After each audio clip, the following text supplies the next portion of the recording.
A single father accused of stalking a woman he'd never met. A fake profile built in his name. Threats sent at midnight from a shadow wearing his face.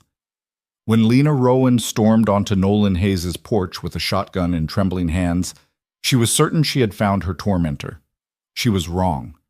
The real enemy was watching them both from a glass tower 2 counties away, and he had already decided that one of them wouldn't live long enough to figure it out. If you're watching from anywhere in the world right now, drop a like and tell me in the comments which city you're tuning in from, so I can see how far this story has traveled tonight. The morning the woman came for him, Nolan Hayes was standing in the mudroom pulling on a pair of boots that had seen too many winters. The left one had a split along the heel he kept meaning to patch. The right one fit fine. He had coffee on the stove and a 6-year-old at the kitchen table drawing what looked like either a dinosaur or a very angry dog. It was hard to tell. Dad, is a raptor faster than a cheetah? Probably not, bud. But it has claws. Cheetahs have claws too.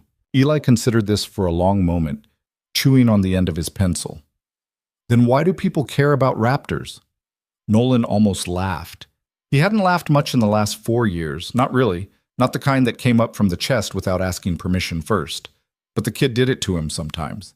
Asked a question like that and the answer just wasn't anywhere he could reach. I don't know, Eli. Eat your eggs. They're cold. They were hot 10 minutes ago when I put them down. I was drawing. Well, now they're cold, so that's a lesson. He poured himself a cup, black, and stood at the sink looking out at the field. Frost on everything.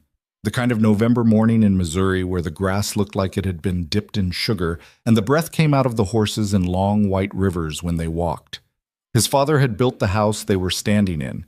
His grandfather had cleared the land it sat on. 140 acres of rolling pasture and tree line, and a pond down past the southern fence where he used to take his wife, Rachel, to watch the herons in the summer before she got sick. He didn't go down to the pond much anymore. He was 32 years old, and he had the kind of face that made people at the feed store assume he was closer to 40. Quiet around the eyes. Hair he cut himself when he remembered, which wasn't often. A beard he kept trimmed only because Eli had told him once it scratched too much when they hugged. The day Rachel died, Nolan had made a list in his head of the things he was going to have to do alone from then on, and the list had been so long it stopped being a list and became just the rest of his life. So he'd narrowed it. Raise the boy. Keep the land. Don't fall apart where anyone could see it. That had been the plan for 4 years. It had mostly worked. And then the tires came up the drive. He heard them before he saw them. Gravel popping, somebody driving faster than the road wanted. He set his coffee down and went to the window. An old Bronco, green, mud up past the wheel wells, coming hard around the bend in his driveway.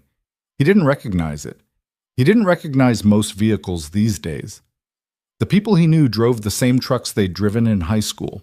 The Bronco skidded to a stop about 10 feet shy of his porch, rocking on its suspension, and a woman got out before the engine was even off. She was small. That was his first thought. Small in the way some people looked small because they were holding themselves too tight, arms pulled in, shoulders up by her ears, dark hair, somewhere between brown and black, pulled back in a knot that had half come loose. A canvas jacket 2 sizes too big. And in her right hand, walking toward his porch in the cold morning light, she was carrying a shotgun. Nolan's stomach went flat. Eli. What? Go to your room. Why? Now, bud. Don't ask. Just go. Something in his voice must have been different because the boy slid off his chair without another word and padded upstairs in his sock feet. Nolan heard the bedroom door close. He heard it reopen, just a crack, which was Eli being 6. He let it be. He went out onto the porch with his hands open where she could see them. Morning, he said. Don't! Her voice cracked on the word. The shotgun was pointed at the ground, not at him, but her knuckles on the stock were bone white. Don't you say a word to me. Ma'am, I don't know who you... I said shut up. She was maybe 10 feet from him. Close enough he could see her face now. She was younger than he'd first thought. 27, maybe 28. She had a scrape along the left side of her jaw like she'd caught it on something. Her eyes were red. Not crying red. The red of someone who hadn't slept, who maybe hadn't slept in days, whose body had started eating itself from the inside out. You're going to stop, she said. You're going to stop right now. Do you understand me? I don't know what I'm supposed to be stopping. Don't. Her voice went up. Don't play that with me. I have had it. I have had it up to here, and I am done. I am done being afraid. I am done looking at my phone and seeing your name. My name. Your name, your face, every night, every goddamn night, at 2 in the morning, 3 in the morning, telling me you know where I sleep, telling me what I was wearing at the grocery store. Ma'am. And I drove out here. I drove out here because I'm telling you to your face, the next message you send me, the next time I see your name on that screen, I am going to the sheriff, and I am going to bury you. I am going to... Ma'am. What? She was breathing hard. The shotgun was still pointed down. He had the sense that she didn't entirely know it was in her hands. I don't own a computer, Nolan said. She stared at him. I have a phone, he said. It's a flip phone. It was $80 at the Walmart in Clinton. I don't know how to use the internet on it. I wouldn't know how to find you on the internet if you wrote me directions. That's not... She started. You're lying. I'm not. You are. You are absolutely lying to me because I have your picture. I have your picture right here. I have... She dug in her jacket pocket with her free hand, one-handed and shaking, and came up with a phone. She thumbed at the screen. She turned it around and held it up. Nolan stepped off the porch and walked toward her, slowly, keeping his hands visible. She didn't move. She didn't raise the gun. He got close enough to see the screen. It was him. Or it was somebody who had his face. The photo was one he actually recognized, taken at a barn raising 2 summers back. Somebody had posted it on the volunteer fire department's Facebook page, and his sister-in-law had printed him a copy. He was standing next to a beam with his shirt sleeves rolled up, squinting. Underneath the photo was a name. Nolan Hayes. And under that, a message, time-stamped 3 nights ago at 2:47 in the morning. I saw you at the Casey's on Route B, blue shirt. You shouldn't wear blue. It makes you look like her. Nolan read it twice. I don't know who her is, he said quietly. The woman made a sound. It wasn't a word. It was something closer to an animal noise, short and sharp, the sound of someone whose last reserve has just cracked. My sister, she said. Okay. She died 2 years ago. She was wearing a blue shirt. I'm sorry. Don't. Her eyes filled up and she blinked hard, furious, like crying in front of him would be the final insult. Don't you dare! All right. They stood there.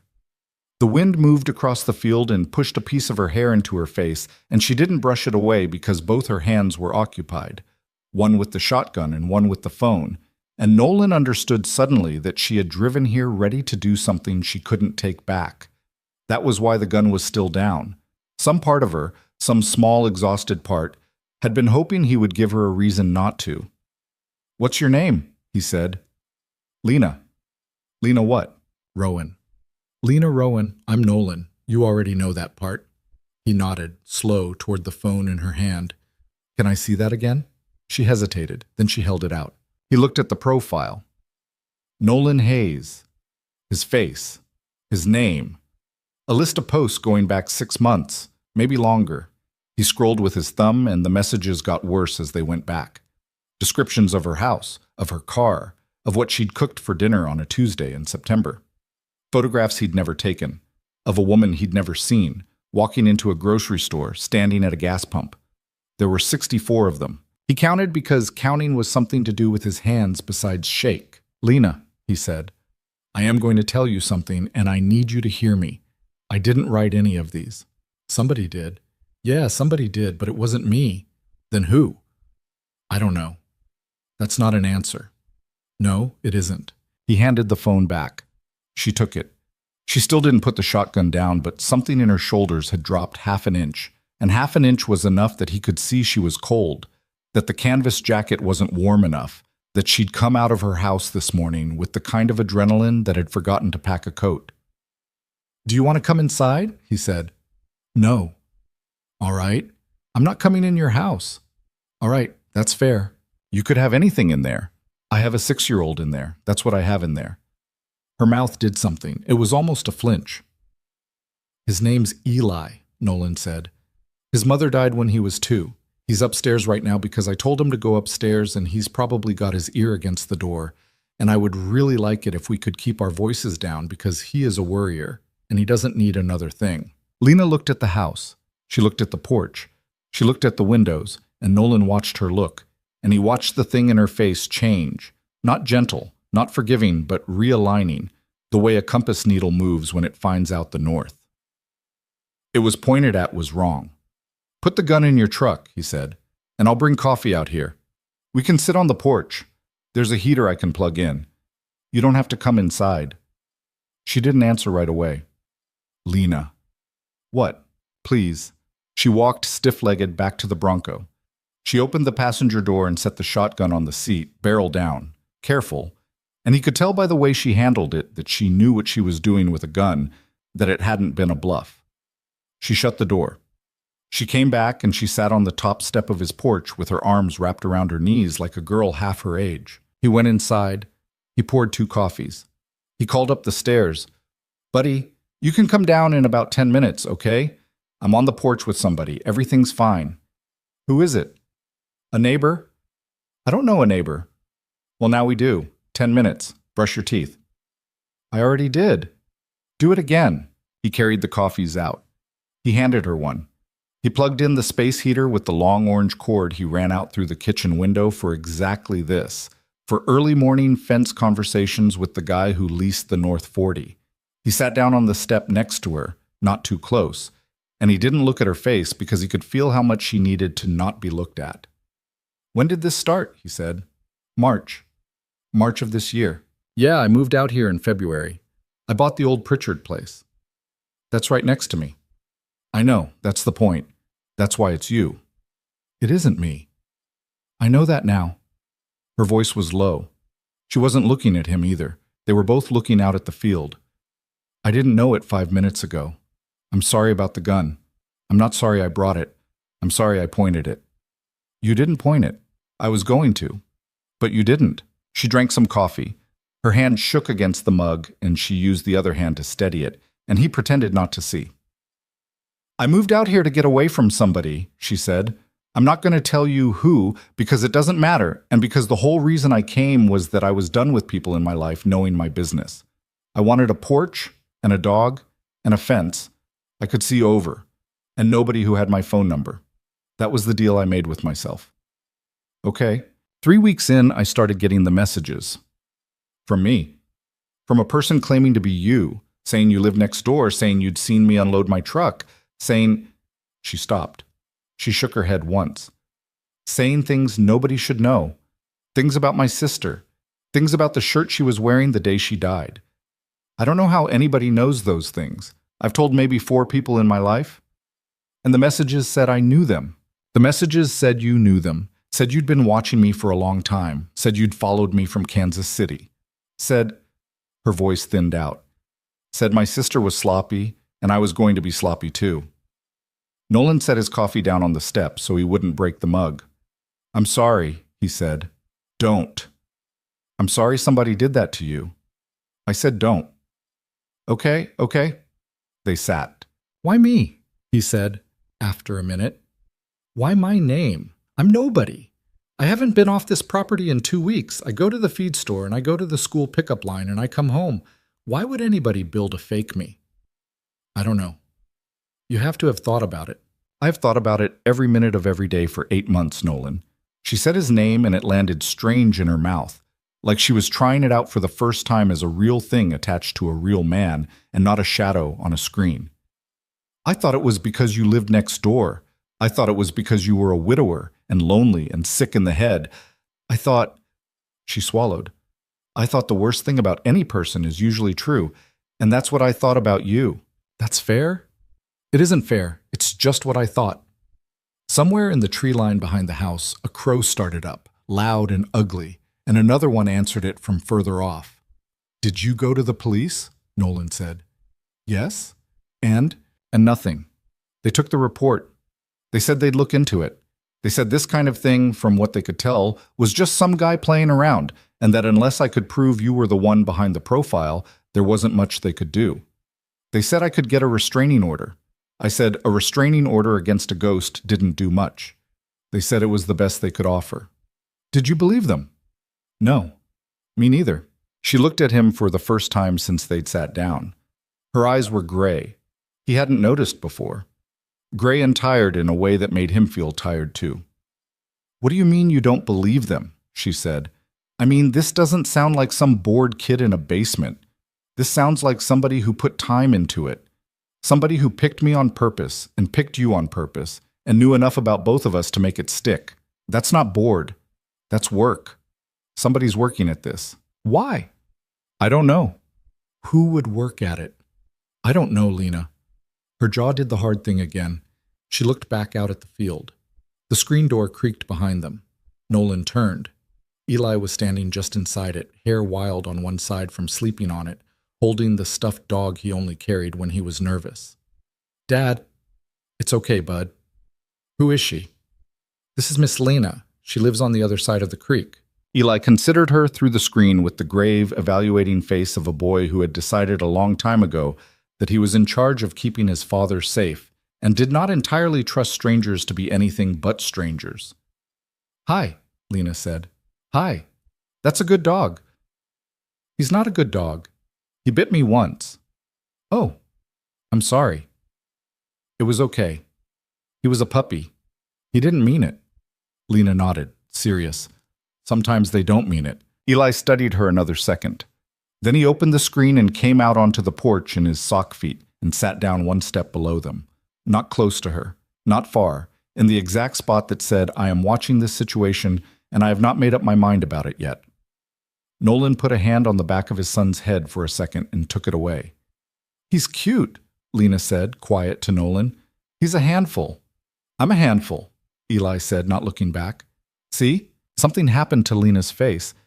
It wasn't a smile. It was the place a smile would have been if she'd had one left in her. She looked down at her coffee. I have to go, she said. Okay. I shouldn't have come here like that. I'm glad you did. Don't say that. I'm glad you did, Lena. Because if you hadn't, I'd still be the guy who didn't know somebody was using my face to torture a woman 2 miles away. I'd rather know. She stood up. She was unsteady for a second and put her hand on the porch post. He didn't reach for her. He thought about it and didn't. I need to think, she said. All right. I'll call you. I don't have a number you can call. She almost laughed. It was a broken sound, but it was closer to a laugh than anything else she'd made all morning. Of course you don't.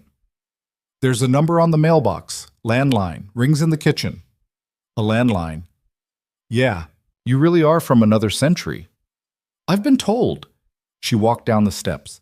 At the bottom, she stopped and turned back. Nolan. Yeah. If we're both telling the truth, if you didn't do it and I didn't do it, somebody out there has spent 8 months of their life pretending to be you and terrorizing me. Yeah. That person is still out there, right now, doing it. I know. What are we going to do about it? He looked at her. He looked at his son on the step below him, pretending not to listen, hair sticking up, sock feet pulled up under him for warmth. He looked at his field and his fence and the patch of frost burning off where the sun was starting to hit it. I don't know yet, he said, but I'm going to find out, and I'd like it if you'd help me. She stood a long time in the driveway with her hand on the Bronco door. The wind pulled at her hair. She didn't say yes, and she didn't say no. She got in the truck and she backed down the driveway, and she was gone around the bend before he realized he was still holding his breath. Dad. Yeah, bud. Was she mad at you? She thought I did something I didn't do. Did you tell her you didn't do it? I did. Did she believe you? I think most of her did. Eli nodded. He had taken this on with the seriousness of a small person who had learned, too early, that grown-ups had problems they sometimes forgot not to talk about in front of him. He leaned his head against his father's knee. Dad? Yeah. Is somebody being mean to her? Yes. Are we going to help her? Nolan looked out at the empty driveway. Somewhere on the other side of the creek, in a house he had driven past 100 times without knowing who lived in it, a woman was walking back into a home where every night at 2 a.m. she had been waiting to see his name on her screen. Yeah, bud, he said. We're going to help her. He didn't know yet how much that promise was going to cost him. He didn't know yet that 2 counties away, in a glass office on the top floor of a building he had never heard of, a man in a charcoal suit was at that exact moment looking at a satellite photograph of Nolan's property and Lena's property side by side, with a red grease pencil line drawn around both of them and the words Phase 1 written across the top. He only knew that this morning had started with cold eggs and a raptor question, and it had ended with a stranger on his porch, and that somewhere between those two things, the life he had built to be quiet had stopped being quiet and was not going to be quiet again for a long, long time. He squeezed the back of his son's neck. "Come on," he said. "Let me make you new eggs. The old ones are still there. The old ones are a lesson, Eli." "What lesson?" "I don't know. I'll think of one by the time we get to the kitchen." He stood up, his knees cracked.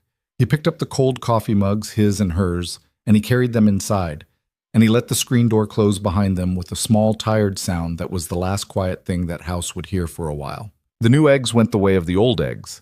Eli ate half of them and then announced he was full, which in his particular vocabulary meant, "I have decided this meal is over and further negotiation is beneath me." Nolan scraped the rest into the dog bowl, except there wasn't a dog anymore. Hadn't been one since Rachel's black lab had gone gray, and then gone still in his sleep the winter after she died, and Nolan had never gotten around to another one. The bowl was still by the back door. He put the eggs in it anyway. A possum or a raccoon would find them by morning, and that was the way of things out here. Nothing went to waste, not even grief. He stood at the sink and washed the two mugs. Hers had a lipstick print on the rim, the faintest one, pale pink, and it startled him how much it unsettled him to see it. A stranger's mouth. In his kitchen. He rinsed it twice. "Dad." "Yeah." "Are you going to call her?" "I think so." "On the mailbox phone." "She'd have to call me. I don't have her number." Eli considered this. He was back at the table, coloring again. The raptor had acquired a companion now, a smaller shape that might have been another raptor, or might have been a chicken, rendered with the fearless anatomical disregard of a 6-year-old. "If she doesn't call, then what?" "Then I go over there." "By yourself?" "By myself, bud." "What if she shoots you?" "She's not going to shoot me. She had a gun." "I know she had a gun. She put it in the truck. She could take it out of the truck." Nolan turned off the water and dried his hands on the dish rag that had been hanging on the oven handle for longer than he cared to count. "Eli, look at me." Eli looked up. "She isn't going to shoot me. She was scared. People who are scared sometimes do things that look like they're about to hurt somebody, but underneath, they're just trying to stop being hurt themselves. Do you understand what I'm saying?" "Kind of." "That's fine. You can understand it the rest of the way later." "Okay." Nolan sat down across from him. He watched his son draw for a while. The pencil scratched and the refrigerator hummed, and outside, a long way off, a train sounded its horn where it crossed the road by Milburn, the long, low note carrying clear across the fields the way it only did on cold mornings. It was the sound of his childhood, and it still, after 32 years, made something in his chest go soft. He didn't have a plan. That was the truth of it. A woman had come onto his property with a gun and a phone and a dead sister and a face of his on a screen, and he had said he was going to help her, and he had meant it, but now that she was gone and the porch was cold and the coffee cups were clean, he could feel the size of what he had just promised. He did not know how the internet worked. He did not know how a person built a fake somebody else on it. He had, in the junk drawer by the refrigerator, a list of phone numbers written on the back of an old feed receipt, and the name at the top of the list was his brother-in-law's, Wyatt Rowan. No relation, just a coincidence of names in a rural county where names repeated themselves like fence posts. And Wyatt was the only person Nolan knew who worked with computers for a living. Wyatt did something with databases down in Springfield that Nolan had never fully understood, but he understood enough to know that when Wyatt came up for Christmas and sat at the kitchen table with his laptop open, things happened on the screen that Nolan could not have made happen with a year of trying. He pulled the receipt out of the drawer. The tape on the edge had gone brittle. He smoothed it out. "I'm going to make a phone call, bud." "Okay." "Keep drawing." "Okay."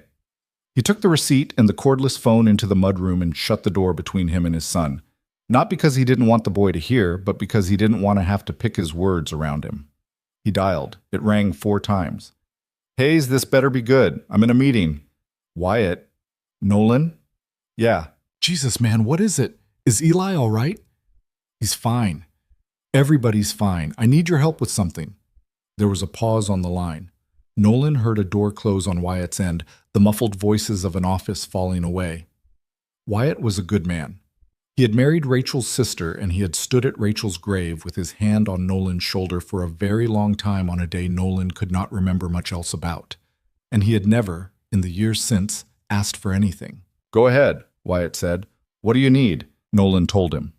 He told him slowly, because he wanted to get it right, and because saying it out loud to somebody else made it sound both realer and stranger than it had when it was just him and Lena and the frost on the porch rail. A fake profile. His name. His face. A neighbor he had never met being tormented for 8 months by somebody pretending to be him. Pictures of her he had never taken. Threats he had never sent. Police who had shrugged and filed a report and moved on. When he finished, Wyatt didn't say anything for a while. "Nolan. Yeah. This is bad." "I figured." "No, I mean, specifically, this is bad. The kind of thing you're describing, that's not somebody messing around. Somebody putting 8 months into it and picking the picture and tracking her movements and knowing things about her family. That's—" Wyatt stopped. Nolan could hear him thinking. That's somebody who wants something. That's not harassment. That's a setup. A setup for what? I don't know yet. But people don't build that kind of thing for fun. They build it because at the end of it, there's a payout. Money, usually, or leverage. Somebody wants something from one of you, or from both of you, and they're laying track. Nolan leaned his forehead against the cold door of the mudroom. Can you find out who did it? Maybe. I'd need to see the messages, the whole profile, everything she's got. I'll get it to you. And Nolan? Yeah. Don't go to the sheriff's office again. Not yet. Why? Because if somebody's set this up well enough to fool her for 8 months and put your face on it, they've thought about the sheriff. They've got a next move for when you try to clear your name. You show up down there with a stack of printouts, and you might walk into something worse than what you're already in. Let me look first. Okay? I mean it. Don't do anything stupid. When have I ever done anything stupid? Nolan, you married my wife's sister when you were 23 and you had $200 and a pickup truck with no reverse gear. That wasn't stupid. That worked out. There was a silence. Wyatt was careful, always, about Rachel. He went around the name of her the way a man goes around a hole in a floorboard, knowing exactly where it was without having to look down. Yeah, Wyatt said finally. It did. They hung up. Nolan stood in the mudroom with the phone still in his hand, and then he set it back in the cradle and he went out to the kitchen, and Eli looked up from his drawing. Was that Uncle Wyatt? Yeah. Is he coming for Christmas? Probably. Good. Eli bent back over his paper. I need him to look at something on my tablet. What tablet? The one Grandma got me. That tablet has been in a drawer for a year. That's why I need him to look at it. Nolan laughed, and the sound of his own laugh surprised him for the second time that morning. Something had been loosened. Not anything good, not yet. But the box of his life had been pried open a half-inch, and air was moving in it that hadn't moved in a long time. The phone rang an hour later. He had gone out to the barn to start the truck and let it warm up because the starter had been grinding and he had half a mind to drive into town for a part, and he heard the ring through the open kitchen window, and he came at a run with his breath fogging in front of him. Hello? It's Lena. Okay. I'm not going to come over there. Okay? I want to make that clear. It's clear. But I've been thinking, and I don't know who else in this county I can talk to about this, because everybody I've told so far has either not believed me or has decided I'm crazy, and I cannot do another day of people looking at me like I'm crazy. I don't think you're crazy. I know you don't. That's why I'm calling. He pulled out a chair and sat. Eli was back upstairs. The house was quiet. Through the phone he could hear a kettle whistling in her kitchen and her turning off the burner, and the small domestic ordinariness of it made the hair on his arms stand up. She was 2 miles away. He could, if he wanted to, walk to her house. He had been able to walk to her house this whole time without knowing it. I called my brother-in-law, Nolan said. He works with computers down in Springfield. And he said somebody who puts 8 months into a thing like this isn't doing it for fun. He said they're after something. He said we shouldn't go to the sheriff yet. He wants to see everything you've got first. The messages, the profile, all of it. He heard her breathing on the other end. Short breaths. Thinking breaths. I saved everything, she said. Good. I have a folder, screenshots, every single one, dates, times. I even wrote down where I was when each one came in, because after a while I started to notice. She stopped. I started to notice that the messages always came in when I was alone. If a friend was visiting, nothing. If I was at a restaurant, nothing. The second I was by myself, the second I was walking into my house at night, my phone would buzz. Nolan closed his eyes. Somebody's watching you, he said. Yes. Right now, probably. Probably. Lena. What? When's the last time you slept? I don't remember. He put his elbow on the table and rubbed the bridge of his nose with his thumb and forefinger. He thought about a woman sleeping with a loaded shotgun within reach. He thought about what that did to a person over 8 months, what it did to the way their hands shook when they held a coffee cup, what it did to the red in their eyes. Can I come to you? He said. No? Okay. I don't want you on my property. I understand. It isn't personal. It's very personal, Lena, and that's fine. I understand. She was quiet for a second. There's a gas station on Route B. The Casey's the message mentioned. I'll meet you there. Bring a thumb drive. I don't have a thumb drive. Of course you don't. I can buy one. They sell them at Casey's. Small one, 2 gigs. It's in a rack near the register. It's $5. Okay? 1 hour. 1 hour. She hung up.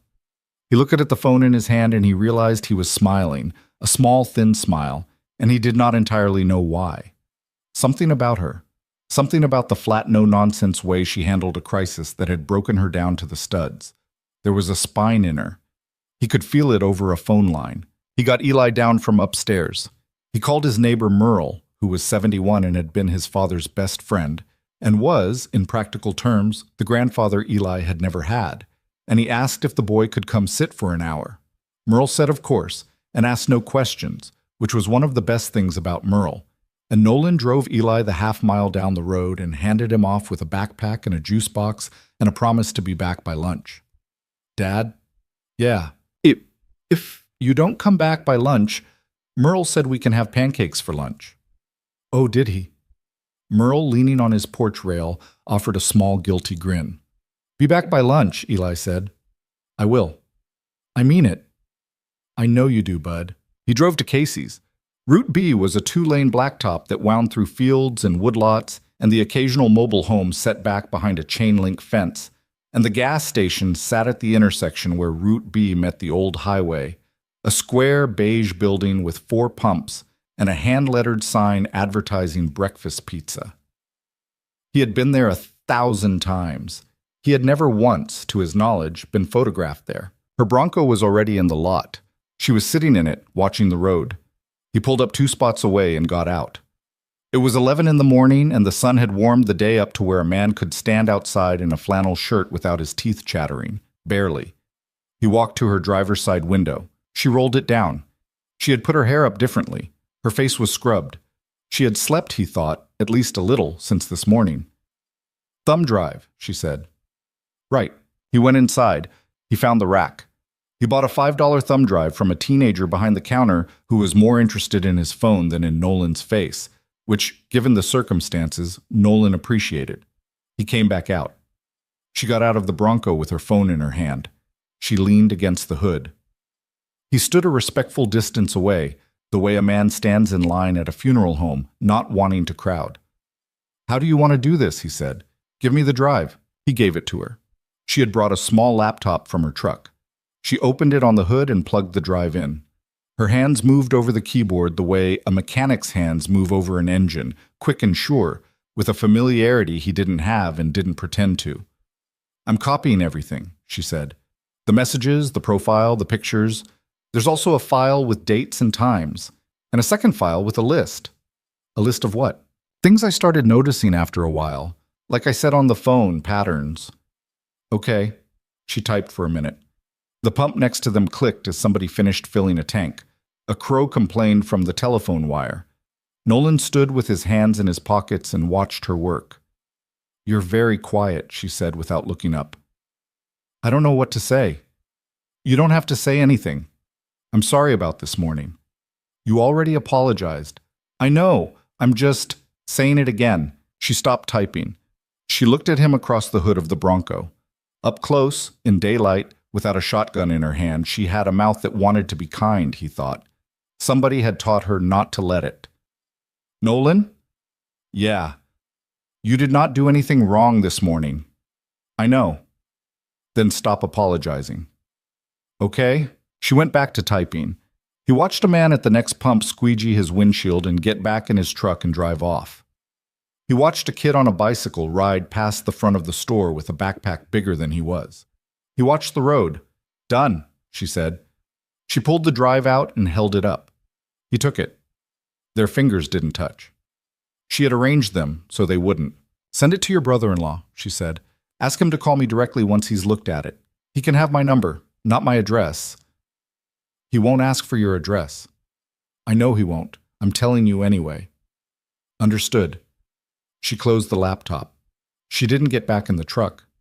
She stood there with her arms folded, looking across the road at nothing. The wind had picked up. Her hair moved. He watched her decide something. Nolan. Yeah. There's something else. Okay. 3 weeks ago, a man came to my door. Something in Nolan's gut tightened. What kind of man? He said. The kind that wears a suit in the country, which is already the wrong kind. He said he was from a development company. Meridian something. Meridian Vale, I think. He had a folder. He said he was making offers on a few of the properties along the creek because they were interested in building some kind of resort community, and he wanted to know if I'd consider selling. How much did he offer? $380,000 for the Pritchard place. Yeah, that's high. I know it's high. I paid $190 in February. I told him I wasn't interested. He said the offer would only stand for 30 days. He said if I changed my mind, I could call. Did you tell him about the messages? No, I didn't trust him, and I didn't trust anybody, and it didn't feel related at the time. It feels related now. Yeah. He came back a week later, stood in my driveway. Didn't knock that time. He just stood there next to his car, looking at my house. I saw him through the kitchen window. When I came out onto the porch, he got in his car and drove off without saying a word. Lena, I know how it sounds. Did he come to me? I don't know if he came to you. Did he come to you? Nolan thought. He thought hard. He had not had anybody in a suit on his property that he could remember, not for years, not since the estate lawyer after his father died. But there was a letter, he said. When? I don't know. A month ago. 6 weeks, maybe. I threw it out. It was on letterhead. It looked like junk mail, some company offering to buy me out. I didn't read it. Was it Meridian Vale? I don't know. I can look. I take the trash to the burn barrel, but I only burn it when the barrel's full, and I haven't burned it in a while. It might still be in there. Nolan, I know. You need to go home, and you need to look in that barrel. I know. This is the thing. This is the thread. I know, Lena. She was breathing differently now, faster. Her eyes had a light in them they had not had this morning. It was the light of a person who had been in the dark for a long time and had just seen a match struck, and was terrified that the match would go out before she could find the candle. If they came to me, and they came to you, she said, and if they offered me $380,000, which is almost twice what I paid, then they want this land bad. They want it bad enough that when I said no, they didn't just walk away. They kept coming. They kept coming, Nolan, and somewhere in there somebody started sending me messages pretending to be you. He stood there on the asphalt of Casey's parking lot, and he felt, for the first time since he was a young man, the particular sick tilt of a world shifting under him. Not grief this time. Grief he knew. Grief was an old friend. This was something else. This was the feeling of realizing that a stranger, somebody he had never met, had been thinking about him for months, planning around him, treating him like a piece of furniture that needed to be moved. They want us to hate each other, he said slowly. What? Think about it, Lena. If you hated me, if you really believed I was the one doing it, what would you do? She stopped. I'd leave, eventually. I'd sell the house and I'd leave. I couldn't live next to you. And if I hated you, if somebody was convincing me you were trying to ruin my life, you'd dig in, you'd fight me. You'd fight dirty, maybe. Or I'd leave too if it got bad enough, if my boy wasn't safe. Yes, either way, one of us sells, maybe both. And they come in and they buy us out cheap because we're desperate to get out. Yes. She had her hand flat on the hood of the Bronco like she needed it to stay upright. The metal was cold. Her knuckles were white against it.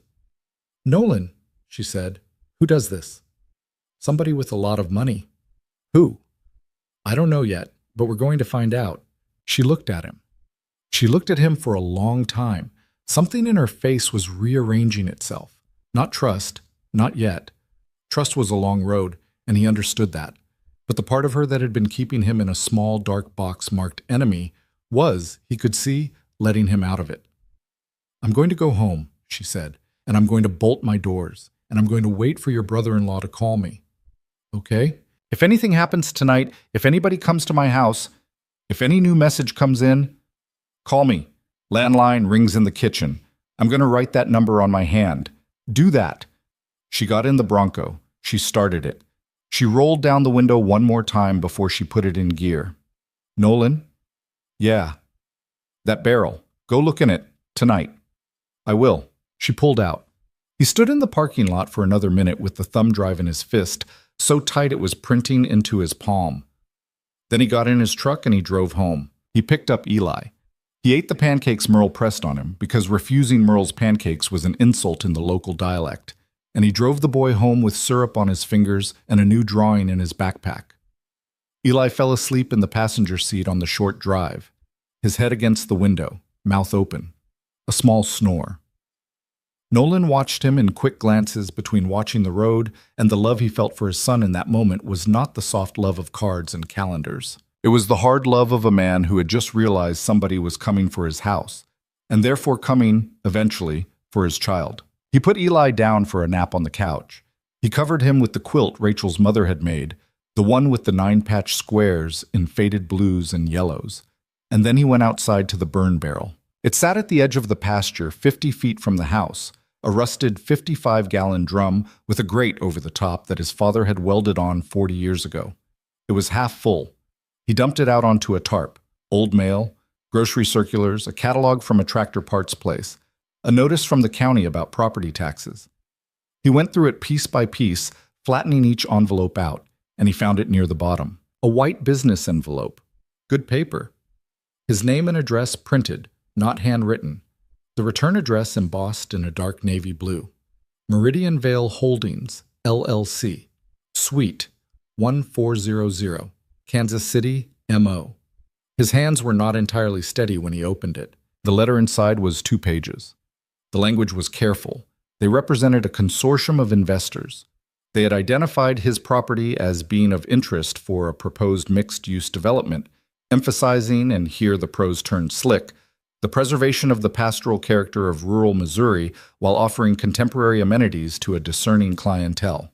They were prepared to offer, for his 140 acres, the sum of $620,000. Cash, 30-day close. It was more money than Nolan had ever held in his head at one time. At the bottom of the letter was a name. Garrett Voss, Director of Acquisitions. A phone number. A signature that looked like it had been made by a machine. He read it twice. He folded it back up. He put it on the kitchen table, and he sat down across from it, and he looked at it the way a man looks at a snake he has just cornered in a feed shed, without any particular plan, but with the full and sudden understanding that he is now, for better or worse, in a conversation with it. He called Wyatt back. Hayes? Wyatt. What? Meridian Vale. That name mean anything to you? A pause. Say it again, Wyatt said. Meridian Vale Holdings, out of Kansas City. Hold on. There was the sound of typing, a long sound. Too long. Nolan listened to his brother-in-law's breathing on the other end of the line, and he watched the clock above the stove tick through a full minute of its slow round. Nolan? Yeah. Where did you hear that name? It's the company that sent me an offer on my land, and the same company sent a man to Lena's door 3 weeks ago. Jesus. What? Nolan, Meridian Vale Holdings is not a company. I mean, it is technically. It has a state registration and an office and a letterhead, but it's a shell. It's a front. It's the name they use when they don't want their real name on anything. Whose real name? Halverson Group. Nolan had heard of Halverson Group. He had heard of Halverson Group the way anybody in the state of Missouri had heard of Halverson Group, which was that there was a man named Dale Halverson who had built apartment complexes and strip malls and, more recently, a string of gated resort developments in the Ozarks. And his face was on billboards along the interstate with his arms crossed and his teeth very white. And there had been a scandal a few years back about a retirement community he had built where the foundations had started to sink, and then the scandal had gone quiet, which was what scandals did when the man at the center of them had enough lawyers. Halverson is doing this to us, Nolan said. I can't prove that yet, but Meridian Vale is his. It's been his for 4 years. They do his land acquisitions on projects he doesn't want his name attached to yet. It's in the filings if you know how to read them, and I know how to read them. Why wouldn't he want his name attached? Because his name is radioactive with the county commissioners right now, after the retirement home thing. If he wants to get a zoning variance for a new resort, he can't have Halverson Group on the application. It has to come in under a clean name, and the clean name buys the land first, then quietly transfers it to the parent company after everything is approved. Wyatt, yeah. Can you prove any of this? Give me the thumb drive. Give me the messages. Give me the letter. Give me 48 hours. I'll mail the drive tonight. Overnight. Good. Wyatt. Yeah. Why us? Why our 2 properties? This is nowhere. There's nothing out here. Wyatt was quiet a long beat. Nolan, your land and her land together are how much acreage? Mine's 140. Hers is 60. 200 acres on a spring-fed creek, with county road access on 2 sides. And if I'm reading the topo maps right, a view of the hills to the southwest that would photograph like something out of a magazine. Yeah. That's a resort. That's a $300 million resort with a golf course and a lake and cabins, is what that is. If you can get the land cheap. We aren't selling. No, you're not. Which is why somebody started sending a woman messages 8 months ago to make her hate the man who owned the other half. They didn't say anything for a while. The phone line hissed. Nolan looked out his kitchen window at the pasture. The frost was long gone. The afternoon light was going yellow. Somewhere out past the fence, a white-tailed doe stepped out of the tree line and stood there, twitching her ears. And then she was gone again. I'll call you when I've got something, Wyatt said. Thank you. Nolan, yeah. Be careful. If this is what I think it is, these people don't just write letters. I know. No, I mean it. They don't just write letters. Nolan hung up. He sat at the table a long time. The light moved across the floor. Eli made a small sound in his sleep on the couch, and then went still again. The house settled around its bones the way old houses do. He went to the gun cabinet. He took down the 12-gauge his father had given him for his 18th birthday. He checked it. He loaded it. He set it inside the coat closet in the front hall, barrel down, where a man could reach it from the front door or the kitchen without crossing any open ground. He had not kept a loaded gun in the house since Eli had learned to walk. He sat back down at the table with the letter in front of him, and he thought about Lena, 2 miles away, in a house with bolted doors and a shotgun on the nightstand, and he thought about his son breathing evenly under a 9-patch quilt, and he thought about the man in the billboard photograph with his very white teeth, and a cold, clean anger began to rise in him that he had not felt in a long time. The phone rang. He picked it up on the first ring. Lena. He's here. Her voice was a whisper, pressed against the receiver, each word shaped with the care of somebody who could not afford to be heard. Who? A car. A black sedan. It's parked across the road from my house. The engine is running. There's a man inside. He has not gotten out. He has been sitting there for 11 minutes. Stay inside. Lock everything. Do you have your gun? Yes. I'm coming. Nolan, don't... I'm coming, Lena. He hung up. He stood. He looked at his son on the couch. He picked up the phone again and dialed Merle. Merle? Nolan, I need you to come sit with Eli, right now. On my way. He did not wait for an explanation.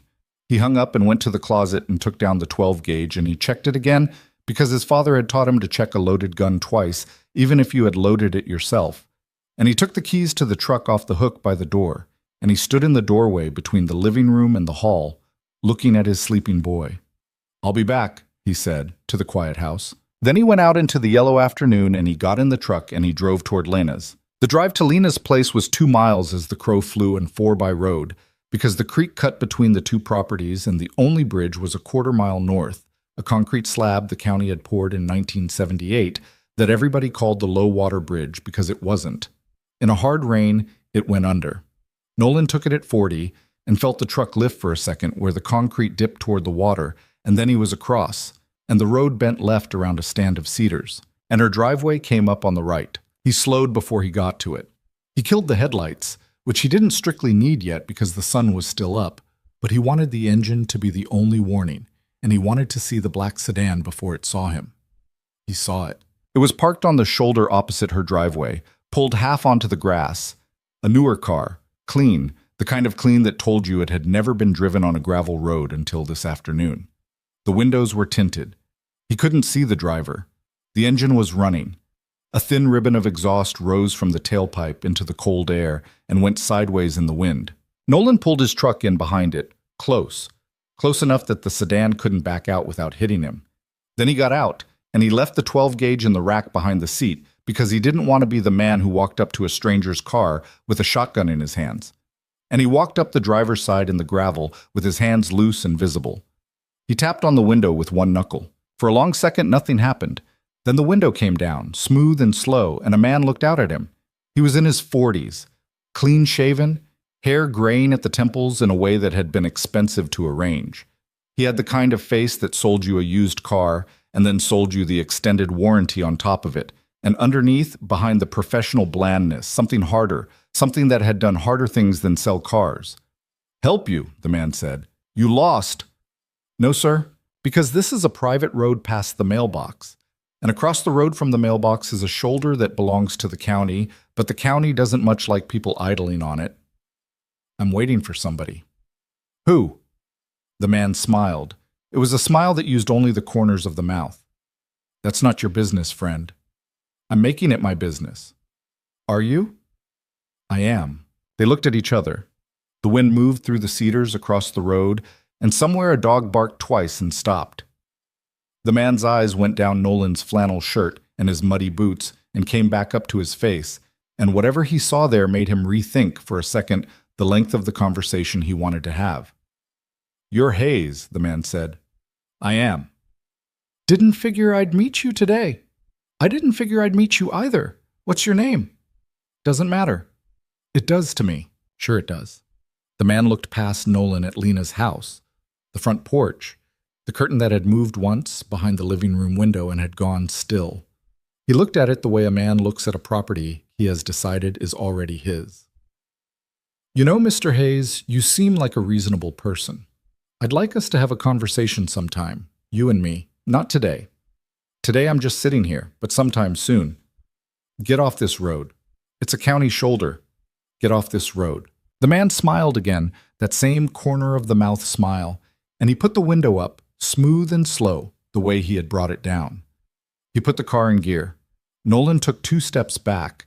The sedan pulled off the shoulder onto the blacktop and it accelerated away toward the highway, unhurried, and Nolan stood there in the gravel watching it until it was a black dot and then nothing. He got the 12 gauge out of the truck.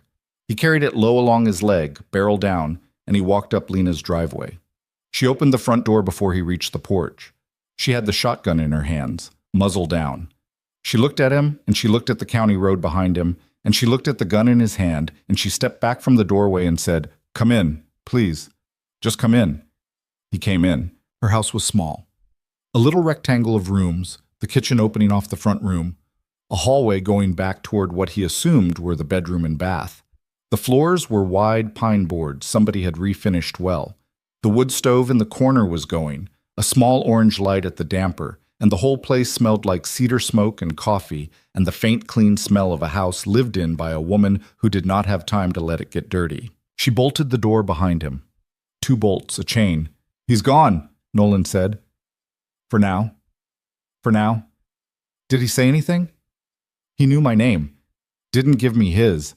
Said he wanted to have a conversation sometime. Not today." "That's a threat." It's the soft version of one. She set the shotgun against the wall by the door, and then she put her hands over her face. Just for a second, not a breakdown. A pause. When she took them away, her eyes were dry and flat and furious. Nolan? Yeah, he was sitting there for 11 minutes, just sitting there, looking at my house. Like he was... She shook her head. Like he was getting comfortable. I know. I could see his shape through the tint. I could see his head turning when I moved past a window. He wanted me to know he could see me. He wants you to break. I know what he wants. She walked into the kitchen. He followed her because she had started walking and it seemed wrong to stand in the front room alone. She put the kettle on. Her hands did it without asking her. He watched her measure out coffee into a French press with the economy of somebody who had done the motion 1,000 times, and he understood that this was what she did when the world got too big. She made coffee. It was her equivalent of his loading the shotgun. Meridian Vale, he said. She looked up. The letter was in my barrel, he said. I pulled it out. It's them. Meridian Vale Holdings, Kansas City. They offered me $620,000 for my land. What? 620. Nolan, that is... I know. That is insane money for that land. I know. Nobody pays that for 140 acres of rural Missouri pasture unless they're building something on it that makes $620,000 look like a down payment. Wyatt said a resort. He said if you lay our two properties together, it's a $300 million resort. She sat down. She sat down slowly, like a person lowering themselves into cold water. And Meridian Vale isn't real, he said. It's a shell. Wyatt dug into it. It's a company Halverson Group uses when they don't want their name on something. Halverson. Dale Halverson. The billboard guy. The billboard guy. She stared at him. Then she laughed. Once, a short, ugly laugh, with nothing good in it. Of course. Of course it's him. The retirement home thing. My aunt lived in one of those. They moved her out after the foundation started going. She was 81 years old and she had to move in the middle of February because some piece of her ceiling came down over her bed. Lena. I didn't even put it together until you said his name, and now it makes so much sense I want to scream. The kettle went. She got up. She poured the water. Her hands were steady. They were steadier than they had been all day because now she had something to point at, a shape in the dark. He watched her push the plunger down on the French press, slow, even pressure. She poured 2 mugs. Thank you, he said.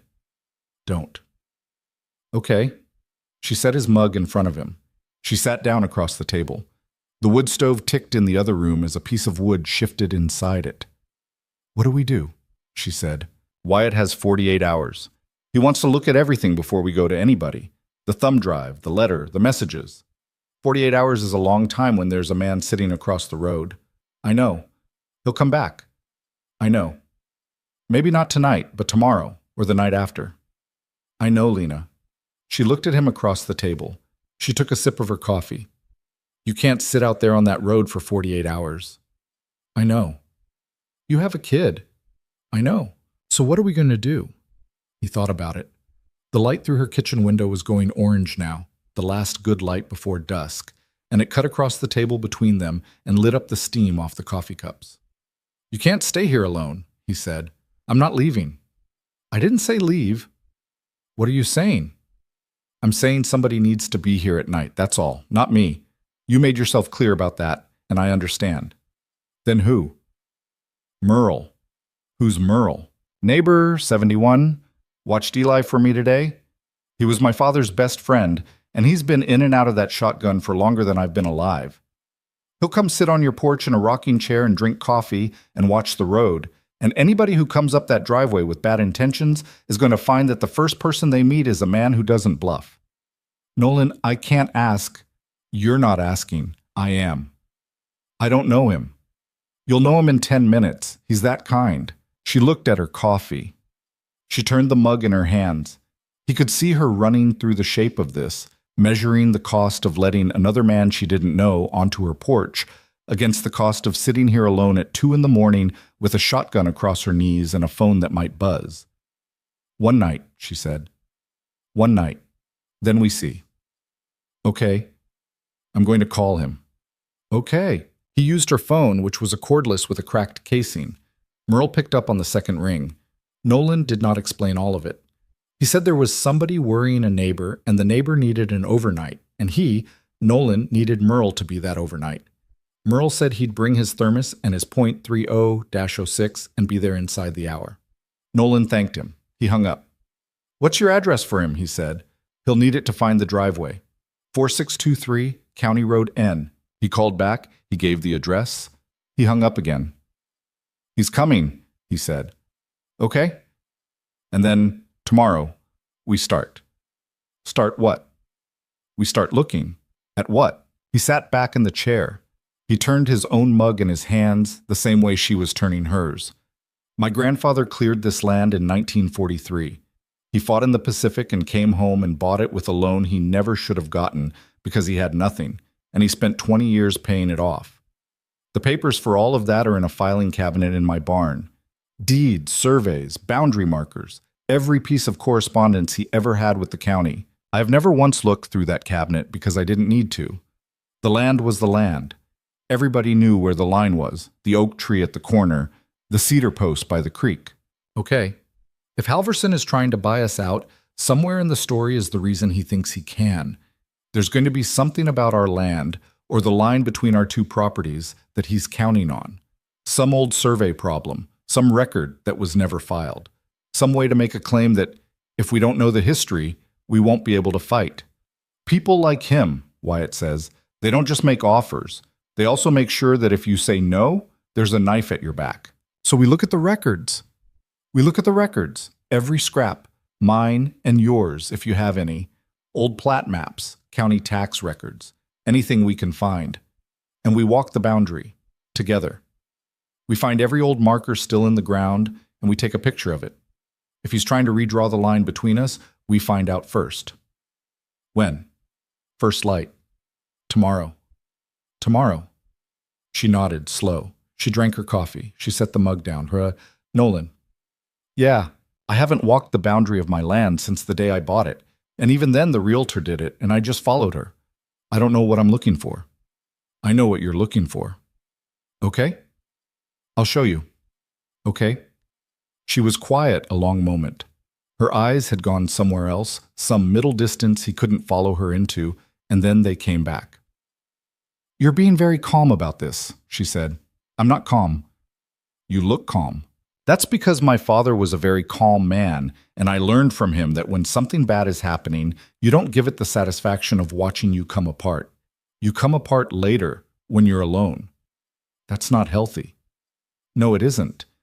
My therapist would have a lot to say about that. I imagine she would. Something moved in her face, almost a smile. Not quite. Merle's headlights came up the driveway 40 minutes later. Nolan met him at the porch. Merle climbed out of his old F-150, stiff from the cold and the 71 years, with a thermos under one arm and the .30-06 over his shoulder on a sling and a down vest over a flannel shirt over long johns, dressed for the night. He was a thin man, tall, with a white mustache, and the unhurried walk of somebody who had decided decades ago that rushing made a man old faster than time did. Evening, he said. Merle, this is Lena Rowan. Ma'am. Mr. Dursum? Merle, just Merle. Merle, I really appreciate this. It's nothing. It isn't nothing. He gave her a look that was the particular kind old men gave young women when they had decided to be kind without being patronizing, which was a line most men his age had lost their way on a long time ago. Ma'am, I have been sitting on porches at night for the better part of 6 decades, and most of those nights nothing at all happened, and every once in a while something did. It's a trait I have made peace with. Where would you like me? The porch is fine.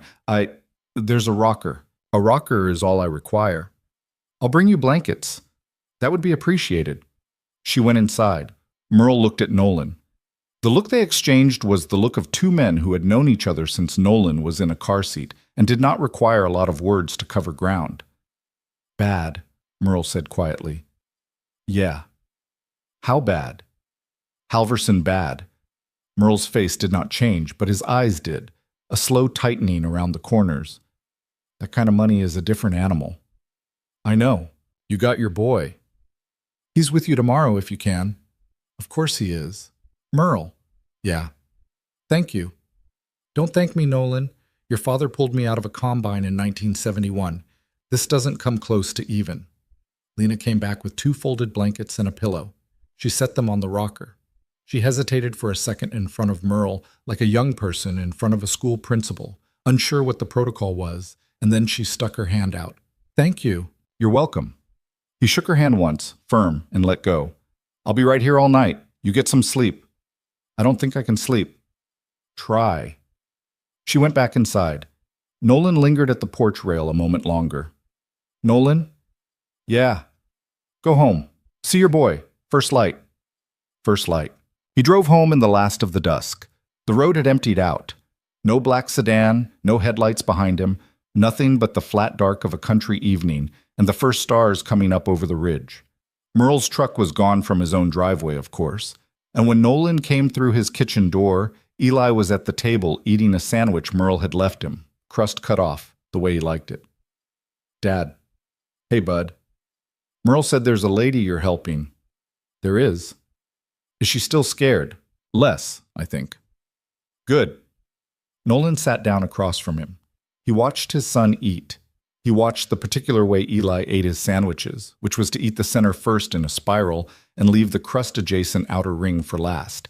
And he thought, not for the first time, that his son was an entire little person already, with systems and preferences and a whole interior life. And how exactly had that happened when Nolan had not felt most days like he had been paying enough attention? Dad. Yeah. Are you sad? A little. Because of the lady. Because of a lot of things, bud. Do you want me to draw you a raptor? Nolan laughed. Yeah, I do. Eli drew him a raptor. It was better than the morning's raptor. It had a small bubble coming out of its mouth that said, Rhea. He taped it to the refrigerator. He put Eli to bed an hour later than he should have because he did not want to be alone yet. He read him the dog book. He read him the second dog book. He turned out the light. He sat in the kitchen with the letter from Meridian Vale Holdings on the table in front of him. He did not sleep. He sat up in the chair with the 12 gauge across his knees, and he watched his driveway through the kitchen window. And at some point, long after midnight, he dozed sitting up and woke to the gray just before dawn with a stiff neck and a cold cup of coffee and the memory of having dreamed about Rachel, which he had not done in a long time. In the dream, she had not said anything. She had just stood at the end of the pasture in a blue shirt, looking at him, and when he had woken up he had understood, in the strange clear logic of the half-sleeping mind, that she was not upset with him. She was just waiting to see what he did next. He made fresh coffee. He put 2 thermoses of it in the truck. He packed a canvas tool bag with a measuring tape and a can of orange spray paint and a notebook and a digital camera Rachel had given him for Christmas one year that he had never really used, and he looked up the manual online through the slow dial-up he still paid for out of habit, and he figured out how to charge it. He loaded the camera. Eli came down in his pajamas at 6:30. Dad. Morning, bud. Merle's going to come sit with you today. Again. Yeah. Why? Because I have to go help Miss Lena with some paperwork and walk her fence line, and you've already had 2 days of school this week, and we're going to call it a long weekend. It's Tuesday. Roll with it. Merle came. Nolan kissed his son on the top of the head, which Eli bore with the long-suffering dignity of a 6-year-old who had decided he was too old for it, but would allow it to continue out of charity. He drove to Lena's. She was already on the porch when he came up the drive. Merle had left half an hour earlier on his way to Nolan's, and she had, Nolan could see, used the time to put herself together in whatever way she did that in the morning. She had on the canvas jacket again. She had boots on. She had a backpack by her feet. Her hair was in a braid. Morning, she said. Morning. Did you sleep? Some. Did you? Some. Liar. Takes one to know one. He almost smiled. She almost smiled back. She came down the steps with the backpack over one shoulder. Yours first or mine, she said. Yours. Your property is smaller. We do it first. We have your boundary fresh in our heads when we hit the shared line. Makes sense. After that, we do mine, including the creek section. That's where the line between us runs, and if anything's been tampered with, it'll be there. What's in the bag? He showed her the canvas tool bag laid out on the tailgate of his truck. Tape measure, spray paint, notebook, camera, a compass for the old school way. My grandfather's copy of the original plat map. She looked at the plat map. It was folded in quarters, the paper yellowed along the creases, the hand-drawn lines still sharp. A surveyor's mark in the corner. A date. March 3rd, 1943. Nolan. Yeah. This is the actual original. Yeah. Don't you think you should... I'm going to take a picture of it before we go. Good. He did. She held it flat on the hood of the truck and he took 5 pictures of it from different angles. He folded it back up and put it in the inside pocket of his jacket, close to his body, where a pocket watch would have gone 100 years ago. They started at the northeast corner of her property, an old cedar post that had a surveyor's pin driven into the top, capped with a flattened brass disc. Nolan knelt and scraped the dirt away from it with a pocket knife. The numbers on the brass were faint but readable. He photographed them. Lena wrote the numbers in the notebook. They moved down the eastern line. The old barbed wire fence ran parallel to the line, but Nolan showed her, not on it. Fences go where it's easy to put them, he said, not necessarily where the survey says the line is. You can lose a lot of land that way, if you're not careful, because after 40 years people start thinking the fence is the boundary. Is that what he's counting on? Could be. They found the second marker, then the third. The third one was hard. The ground around it had been disturbed. Not recently, maybe months ago, but there was a patch of bare earth around the post that didn't match the rest of the line. And when Nolan dug his knife in, the marker was sitting 1.5 inches out of its setting. He sat back on his heels. Lena. What? Somebody pulled this. What? Somebody pulled this marker up out of the ground. Then they put it back. But not quite right. She crouched down next to him. She looked at the dirt. She looked at the post. She looked up at him with the expression of a person who had just understood, in her body, that everything she had been afraid of for 8 months was not paranoia. They were moving the line, she said, trying to, or planning to. If they got the markers out and replaced them 2 feet over, and they did it on a quiet afternoon when nobody was watching, then 6 months from now, when a surveyor comes out to settle a dispute, the markers are where they are, and the old plat map is just a piece of paper, possession, markers, and time. That's how you win a boundary fight in this county. But they didn't replace it 2 feet over. Not yet. This was practice. This was them seeing how easy it was. She sat down right there in the dirt, flat on her butt in the dry grass. He let her. He understood. The anger coming up through her was the kind that needed a minute to find somewhere to land. Those sons of bitches, she said very quietly. Yeah. 8 months of messages, a man in a suit in my driveway, a black car on my road, and now this. Now this. Nolan. Yeah. We're going to get them. We are. Promise me. Lena, I know you can't promise. I know. Say it anyway. He looked at her. She was looking up at him from the dirt, her braid over one shoulder, her hands flat in the dry grass on either side of her, and there was something in her face he did not have a word for, only the recognition that it was the first time in a long time anybody had asked him for a promise he actually wanted to make. We're going to get them, he said. I promise. They found 2 more disturbed markers before they got to the creek, each one the same, pulled and put back, not quite right. Somebody had been on her land more than once, in the dark, with a shovel and a plan. At the creek, the property line jogged where the old map showed it jogging, following the curve of the bank, and Nolan stopped at the water's edge and looked across at his own pasture on the other side. This is where it gets interesting, he said. How? Because when my grandfather and the old man who sold the Pritchard place in the 60s settled this line, they agreed on a handshake deal. The line followed the center of the creek. Wherever the creek moved, the line moved. Most of the time, the creek doesn't move much, but right about, he pointed, right about there, 15 years ago it moved. Flood year. It cut a new channel through the bend and left the old channel as a dry bed. Now, the old plat map says the line is in the middle of the original channel, but the creek, the live water, is 40 feet north of that now, on my side. So whose land is that strip? On paper mine, by the handshake, arguably hers. The former owner, I mean. Nobody cared because nobody was going to build anything there. Until now. Until now. She looked across at the dry creek bed, at the strip of willow and cottonwood that filled in the space between the old channel and the new one. A little ribbon of land maybe 90 feet wide and 300 long, nothing much, just the kind of overgrown river bottom that every farm in the county had a version of. That's what he wants, she said. That strip is what he wants. Part of it. It's where the resort's waterfront would go. If he can get the line moved or muddied, he owns the creek access for the whole project. Without it, all he has is 2 separate parcels with a disputed line between them, which is worthless. So what do? We document everything. Today. Every marker, every inch. We take the photos and the measurements, and we put them together with the plat map, and we build a record that no judge in the state could look at and not believe. And then we don't tell anybody we have it. We keep it in a fireproof box in my barn until we need it. And in the meantime, we don't sell, we don't budge, we don't give them an inch, literally or otherwise, and we wait for them to make a move.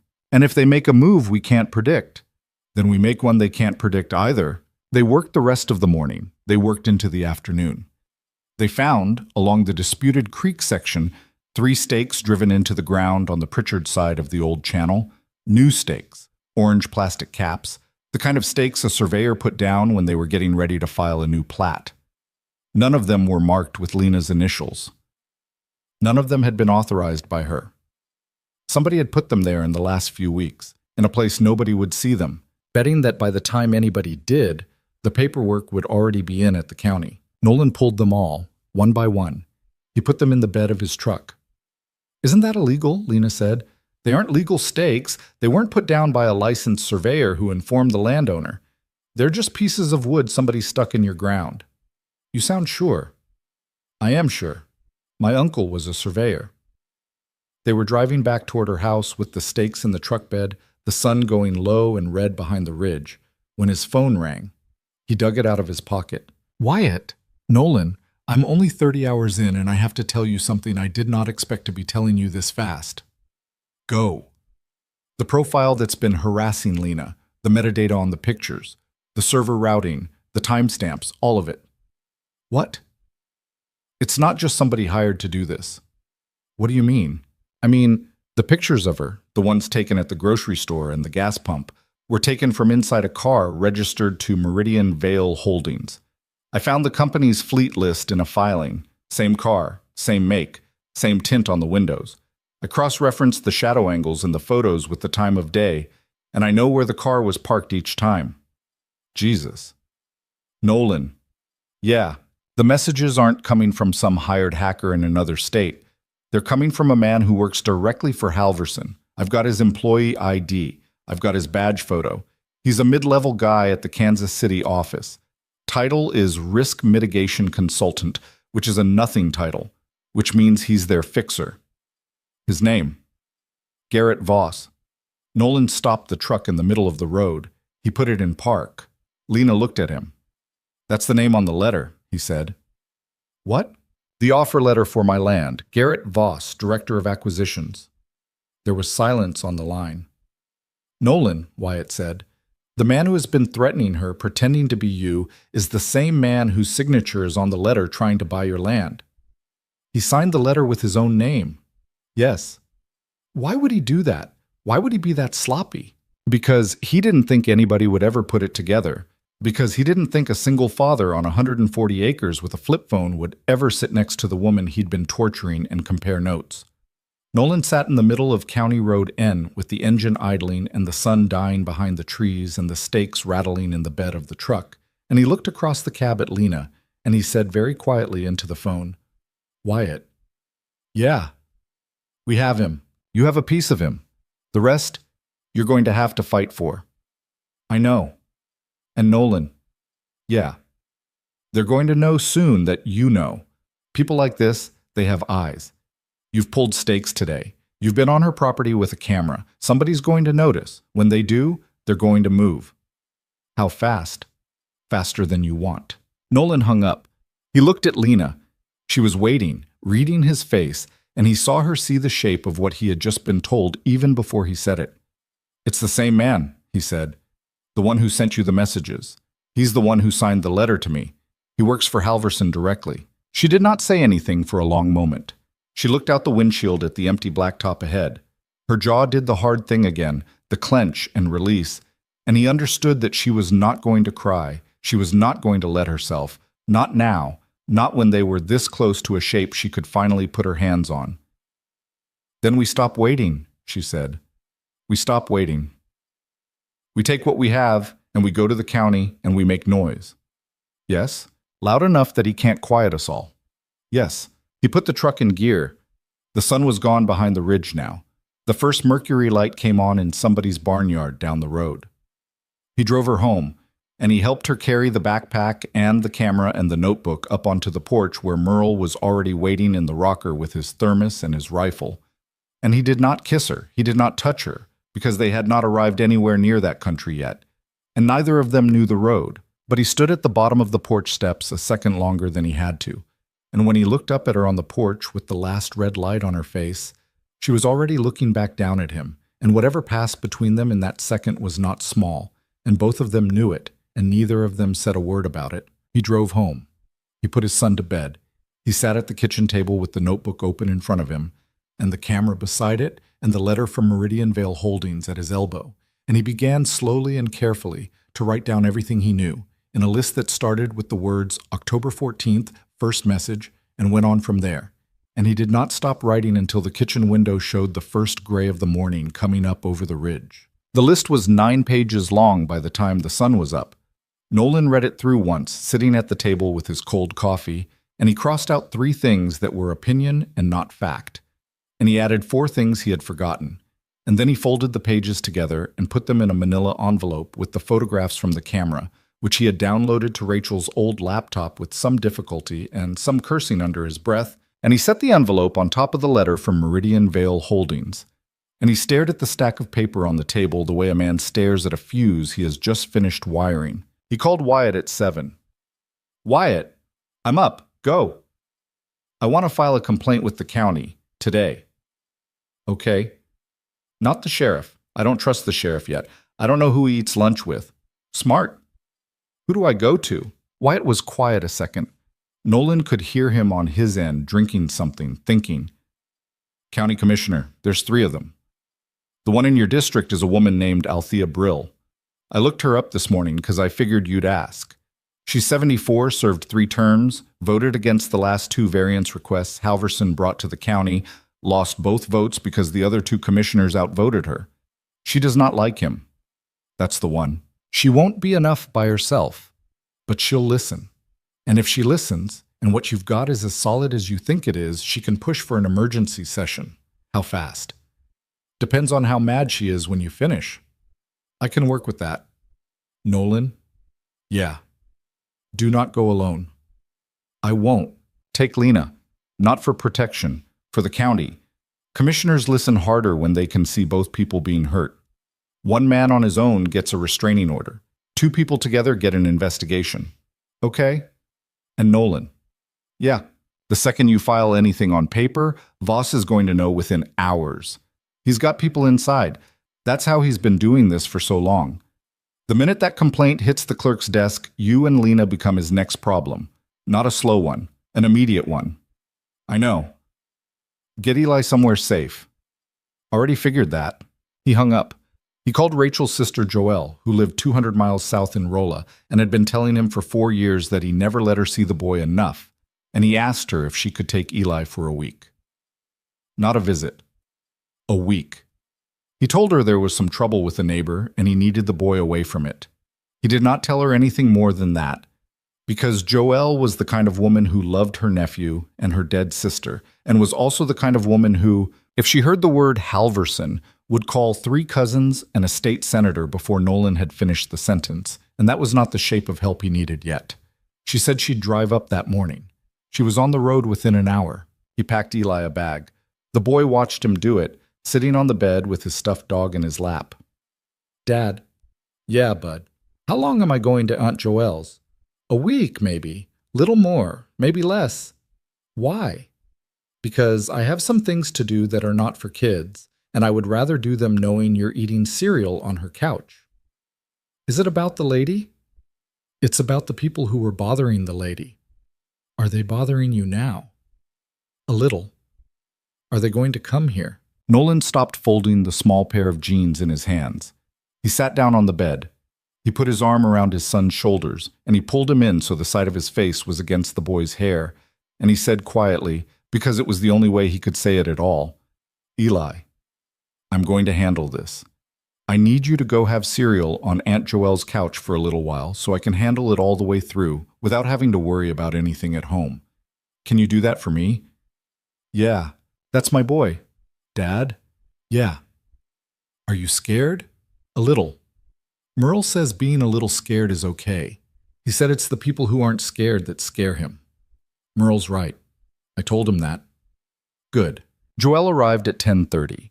She came up the drive in a minivan full of her own 3 kids, and she hugged Nolan too long in the kitchen and didn't say anything about how thin he looked, which was the kindest thing she had done for him in a long time.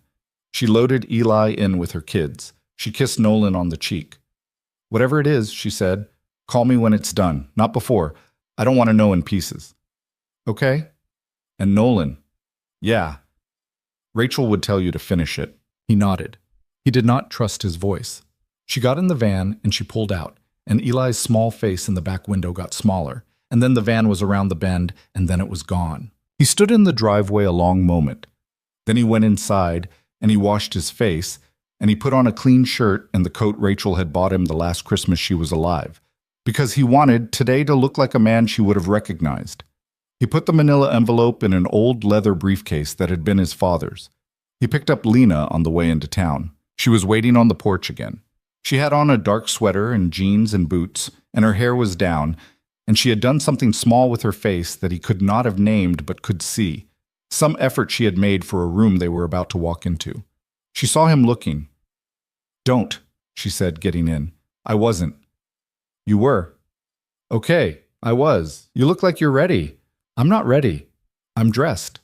"Those are different." He pulled on to the road. The county seat was 22 miles north, a small old town around a limestone courthouse, and they drove most of it in silence. Not the silence of strangers, the silence of people who had already said the important things and were now just sharing the weight of them. Althea Brill's office was on the second floor of the courthouse, at the end of a hallway that smelled like old wood and floor wax. Her door was open. She looked up when they came in, and she took them both in with a quick, practiced glance, and she stood up from behind her desk, a small woman with a spine, white hair cut short, reading glasses pushed up on her head. "Mr. Hayes? Commissioner? I was told you needed 15 minutes. We need as many as you can give us. Sit." They sat. He put their briefcase on her desk. He opened it. He laid out the letter from Meridian Vale, the list, the photographs, the printouts Wyatt had emailed that morning with Garrett Voss's employee ID and badge photo, the plat map from 1943, the images of the disturbed survey markers, and the 3 orange stakes he had pulled from the creek bed, which he had brought in wrapped in a feed sack, and which he now unwrapped and placed across her desk like evidence in a trial. She looked at it all without speaking for nearly a full minute. "Who else has seen this?" she said. "Nobody. My brother-in-law put some of it together. Nobody at the sheriff's office, nobody at the county. You're the first." "Why me?" "Because you voted against Halverson twice, and the second time you lost, and you have been quoted in the paper saying that you do not believe he has ever filed an honest application in this county." "You read the paper." "I read it when it matters." She almost smiled. She did not quite. "Ms. Rowan?" "Yes, ma'am." "These messages. How long?" 8 months. "Did you save them?" "All of them." "Did you ever once believe Mr. Hayes was the one sending them?" "Yes, ma'am. I believed it until I stood on his porch with a shotgun in my hand and looked at his face and understood I was wrong." "How did you understand?" "Because the man in the messages was cruel, and the man on the porch was frightened." Althea Brill took her glasses down off her head and put them on her nose. She picked up the photograph of Garrett Voss's badge. She looked at it. She set it down. She picked up the letter on Meridian Vale letterhead. She looked at the signature. She set it down. She picked up one of the stakes. She turned it in her hand. "Mr. Hayes?" "Yes. If I call an emergency session of the commission for tomorrow afternoon, and I put this in front of the other 2 commissioners and the county council and the state's attorney's office, Will you stand up in that room and say, publicly, on the record, everything you have just put on my desk? Yes. Ms. Rowan, will you? Lena sat very still for a second. Then she said, yes. You understand the people on the other side of this have money and lawyers and a history of making life unpleasant for people who stand up against them. I understand. And you still intend to stand up? Yes, ma'am. Althea Brill took her glasses off. She folded them. She set them on the desk. I have waited, she said, a long time for a citizen in this county to walk into my office with a stack of paper like this. I'm going to call the session. Be here tomorrow at 2. Bring everything. Bring your brother-in-law if you can. Bring anybody else you've found who has been hurt by these people, if you can find them by tomorrow. And Mr. Hayes. Yes, I am going to trust you to do what you said you would do. If you do not, I will look like a fool, and I do not enjoy looking like a fool at 74. Do we understand each other? We do. They left her office, down the stairs, out the front of the courthouse into the sharp bright of a November noon. Lena did not say anything until they were at the truck. Then she put both her hands flat on the hood, and she leaned on them, and she breathed for a long time. Okay, she said. Okay. We did that. We did. Now what? Now we find other people. How? Wyatt sent me a list this morning. 3 other landowners in this county got offers from Meridian Vale in the last year. 2 of them accepted. 1 turned them down and has been, quote, having trouble since. We find him. Today. Nolan. Yeah. This is happening very fast. I know. I'm scared. I know, Lena. I'm not telling you so you'll fix it. I'm telling you because you are the only person I have to tell it to. He looked at her over the hood of the truck. Her hands were flat on the metal. Her shoulders were pulled in. He had known her less than 3 days, and he understood, watching her stand there in the courthouse parking lot, that he was not going to unknow her, that whatever came next, he was going to come next with her in it. I know, he said again, quieter. Me too. The man who had turned down Meridian Vale's offer and been punished for it was a widower named Thomas Quillen, 78, who ran 110 acres of cattle ground along the same creek, 6 miles downstream. Wyatt had found him through tax records. Nolan and Lena drove out. Thomas Quillen came out of his barn with a hand shovel and a deep suspicion of strangers, and he stood in his own driveway listening to Nolan explain who they were and what they had. And his face did a slow thing that Nolan had seen before, the face of a man who had been waiting a long time for somebody to believe him. Come inside, Quillen said. He had a kitchen that had not been updated since 1978. He poured them bad coffee and he sat them down at a table with a red and white checked plastic cloth. And he told them, in the flat, low voice of a man who had told the story too many times to people who had not listened, that he had refused an offer from Meridian Vale 11 months ago, and that since then his fences had been cut, his mailbox had been run over twice, his well had been mysteriously contaminated with something that took 4 weeks and $6,000 to fix, and a man had called his daughter in St. Louis and told her that her father was being investigated for insurance fraud, which he was not. I couldn't prove it was them, Quillen said. I knew in my bones, but I couldn't prove it. We can prove it, Nolan said. Some of it. Son, I'm 78 years old. My wife is dead. My daughter won't come visit because she thinks I'm paranoid. I don't have the fight left for this. You don't have to fight. You just have to stand in a room tomorrow and tell the truth. Quillen looked at him. He looked at Lena. He looked out the window at his own pasture. What time? 2 o'clock, county courthouse. I'll be there. They drove back in the late afternoon. The sun was going orange again, the way it did in November, early and hard. Lena sat with her head against the passenger window watching the fence posts go by. Nolan? Yeah. That man has been losing sleep for a year because of this. I know. There are probably more of him. Probably. Haverson has been doing this for years. Yeah. How many people? He didn't answer. There wasn't an answer. They drove the last mile in silence. At her driveway, he stopped the truck. She didn't get out. You want to come in, she said. Lena, I'm not asking like that. I'm asking because I don't want to eat dinner alone tonight, and I don't think you do either. He killed the engine. She made them sandwiches. Tomato and cheese on thick bread, the kind of meal a person made when they had run out of decision-making capacity for the day. They ate at her kitchen table. Merle came by with a thermos and took up his spot on the porch, and they were, for the first time in 3 days, safe enough inside a room to sit still. Nolan. Yeah. What were you like before? Before what? Before she died. He chewed, he swallowed, he thought about it. Lighter, he said.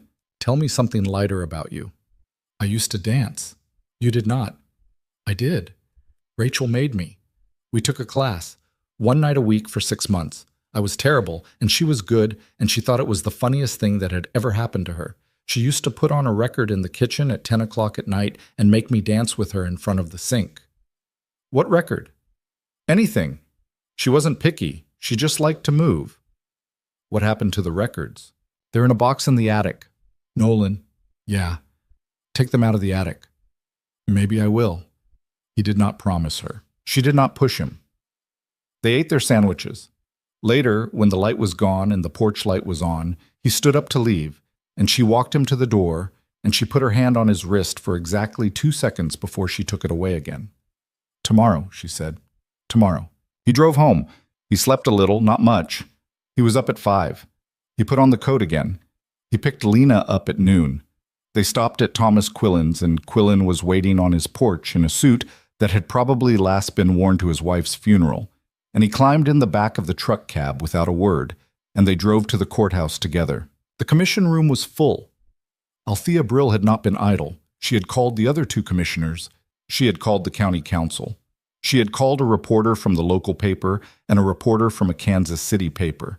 And she had called, Nolan learned later, a woman at the state's attorney's office who had been trying to make a case against Halverson Group for 2 years and had never been able to put enough in one pile. All of them were in the room. So was Garrett Voss. He had come on short notice in a charcoal suit, flanked by 2 lawyers, and he sat in the front row with the face of a man who had shown up to put out a small grease fire and was only just now beginning to smell the gasoline. Nolan did not look at him when he walked in. He did not trust his face yet. Althea Brill called the session to order. She said she had been presented with evidence of a coordinated scheme to defraud landowners in the county involving forged survey markers, shell companies, and the use of digital impersonation to harass a private citizen. She said she had asked Mr. Nolan Hayes to present that evidence. She said she would answer any procedural questions after. She sat down. Nolan stood up. He did not use notes. He had thought, the night before, that he would. He had written an outline. When he stood up in the room and looked out at the faces and saw Althea Brill at the front with her reading glasses on her nose, and saw Lena in the second row with her hands folded in her lap, and saw Thomas Quillen in the third row in his old funeral suit, and saw Garrett Voss in the front row with the small, sick smile of a man losing control of a room, he found that he did not need the outline. He told it plain. He told them about the morning Lena had come onto his porch with a shotgun. He told them about the phone and the face on the screen and the realization that somebody had built a hymn out of photographs and lies. He told them about the burn barrel and the letter from Meridian Vale and the $620,000. He told them what Wyatt had found. He told them that Meridian Vale was a shell and that Halverson Group owned the shell, and that the man who had signed the letter offering to buy his land was the same man whose car had been used to photograph Lena at gas stations for 8 months. He put the badge photo of Garrett Voss up on the easel Althea Brill had arranged. He put the letter with Voss's signature next to it. He waited, just a second, for the room to see. The room saw. He told them about the survey markers pulled out of the ground on Lena's property and put back wrong. He told them about the orange stakes in the creek bed. He told them about Thomas Quillen's fences and his well and his daughter in St. Louis. He asked Thomas Quillen to stand, and Thomas Quillen stood, and he said, in his flat, low voice, "Every word of that is true. They did it to me. They tried to do it to these 2. If you do not stop them today, they will do it to somebody else tomorrow." He sat back down. Nolan turned to Garrett Voss. "You sent me a letter," he said, "offering to buy my land. You signed it with your own name. You also sent a woman 8 months of messages pretending to be me. You signed those too, in a way. With my face. You got sloppy. You got sloppy because you thought we were simple. You thought a single father on a flip phone and a woman trying to get away from her past would never sit down at a kitchen table and lay the two things side by side. We did. We laid them side by side. And the thing about sloppy is that once somebody sees it, they cannot unsee it. Garrett Voss did not say anything. His lawyers were already whispering to him. One of them had a hand on his arm. His face had gone a color that was not quite white. I have a 6-year-old son, Nolan said. I sent him to stay with his aunt this week because I did not want him in the house when you decided how far you were going to take this. I want you to think about that. I want every person in this room to think about that. I want it on the record that a man in this county sent his child away to be able to stand in front of you and tell the truth, because he was afraid of what you would do if the child was home. The room was quiet. Even the scratching of the reporter's pen had stopped. Althea Brill took her glasses off her nose. Mr. Voss, she said. Commissioner, my client, I was speaking to Mr. Voss. Mr. Voss, do you wish to respond? Voss opened his mouth, closed it. His lawyer stood. Commissioner, we haven't had the opportunity to review this so-called evidence, and it would be inappropriate for my client to respond to accusations that have not been. Sit down, counselor. Mr. Voss will have every opportunity to respond through proper channels. This session is not a trial. It is a finding. I am asking the clerk to record that this commission has been presented with credible evidence of a coordinated fraud, and I am referring the matter formally to the state's attorney's office and to the county sheriff with instructions that a criminal investigation be opened immediately. Any transaction currently pending involving properties held or sought by Meridian Vale Holdings in this county is hereby stayed pending that investigation. Is there any objection from my fellow commissioners? There was not. Motion carries. Session is adjourned. The room did not empty right away. People wanted to talk. The reporters wanted statements. Althea Brill shepherded Nolan and Lena and Thomas Quillen out the side door with the economy of a woman who had been doing crisis management since before most of the reporters were born, and she walked them down to her office, and she shut the door, and she leaned against it. Well, she said. Well, Nolan said, you did not tell me about the 6-year-old. It wasn't in the evidence. It was a hell of a thing to put in the room. It was true. She looked at him over her glasses. Mr. Hayes, in 40 years of public service, I have seen perhaps 4 people walk into a room and do what you just did. You should be proud of yourself in a way you probably won't allow yourself to be until later. I'm telling you now so that when later comes, you remember. He did not know what to say to that. He said nothing. She turned to Lena. Ms. Rowan, you all right? No, ma'am, but I will be. Good answer. She let them out. In the hall, the reporters were still waiting. Nolan gave a short statement. He said nothing about his son. He said only that he and Miss Rowan were grateful to the commission for its swift action and that they hoped the investigation would find the truth, and that he had nothing further to add at this time. Lena said even less. Thomas Quillen said, No comment, thank you, ma'am, to a young woman from Kansas City, and walked past her with the straight back of a man who had waited a long time to feel straight. They drove him home first. He shook Nolan's hand in his driveway. He held it a second longer than a handshake. Son. Yeah. Thank you. You don't have to thank me. I do. Don't argue with an old man. Yes, sir. He walked to his porch. He did not look back. Nolan put the truck in gear. He drove Lena home in the dusk.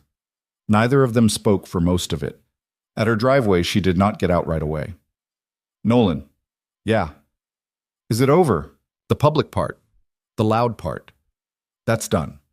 What comes next is lawyers and investigators and a lot of paperwork. And it'll take months. And it won't be as clean as today. Will he come after us? Voss? He can't. Not the same way. Too many eyes on him now. He'll be arrested inside the week, Wyatt says. And Halverson will be next, although slower, because a man with that much money doesn't go down without taking a year of everybody's life with him. But the markers, the creek, your land, mine. Safe. For now. She nodded. She sat a moment longer, then she put her hand on the door handle and did not open it. Nolan. Yeah. I don't know what this is. I don't either. I don't know if I'm ready for anything. I'm not asking you to be. I know you're not. That's the problem. I keep waiting for you to ask for something because everybody asks for something and you haven't, and I don't know what to do with that. Lena. What? Go inside, lock your doors, sleep in your own bed. I'll call you tomorrow. On the kitchen phone. She looked at him. The dusk had gone almost to full dark. The porch light was on. Merle's truck was parked at the end of her driveway, and Merle was on the porch already, invisible in the shadow. Okay, she said. She got out. She walked up to the porch. She stopped at the top step, and she turned, and she raised a hand once, and he raised a hand back. And then she went inside, and the door closed, and the bolt went home. He sat in the truck a moment longer. He looked at the house, and at the porch light, and at the cold, clean November stars coming up over the ridge. And he understood, sitting there, that something very long had just ended, and that something he did not yet have a name for had, without asking him, begun. He drove home through the dark. The road was empty. The house, when he came up the drive, was dark too, and for the first time in 4 years, that darkness did not feel like grief. It felt like a house waiting for its people to come home. He went inside.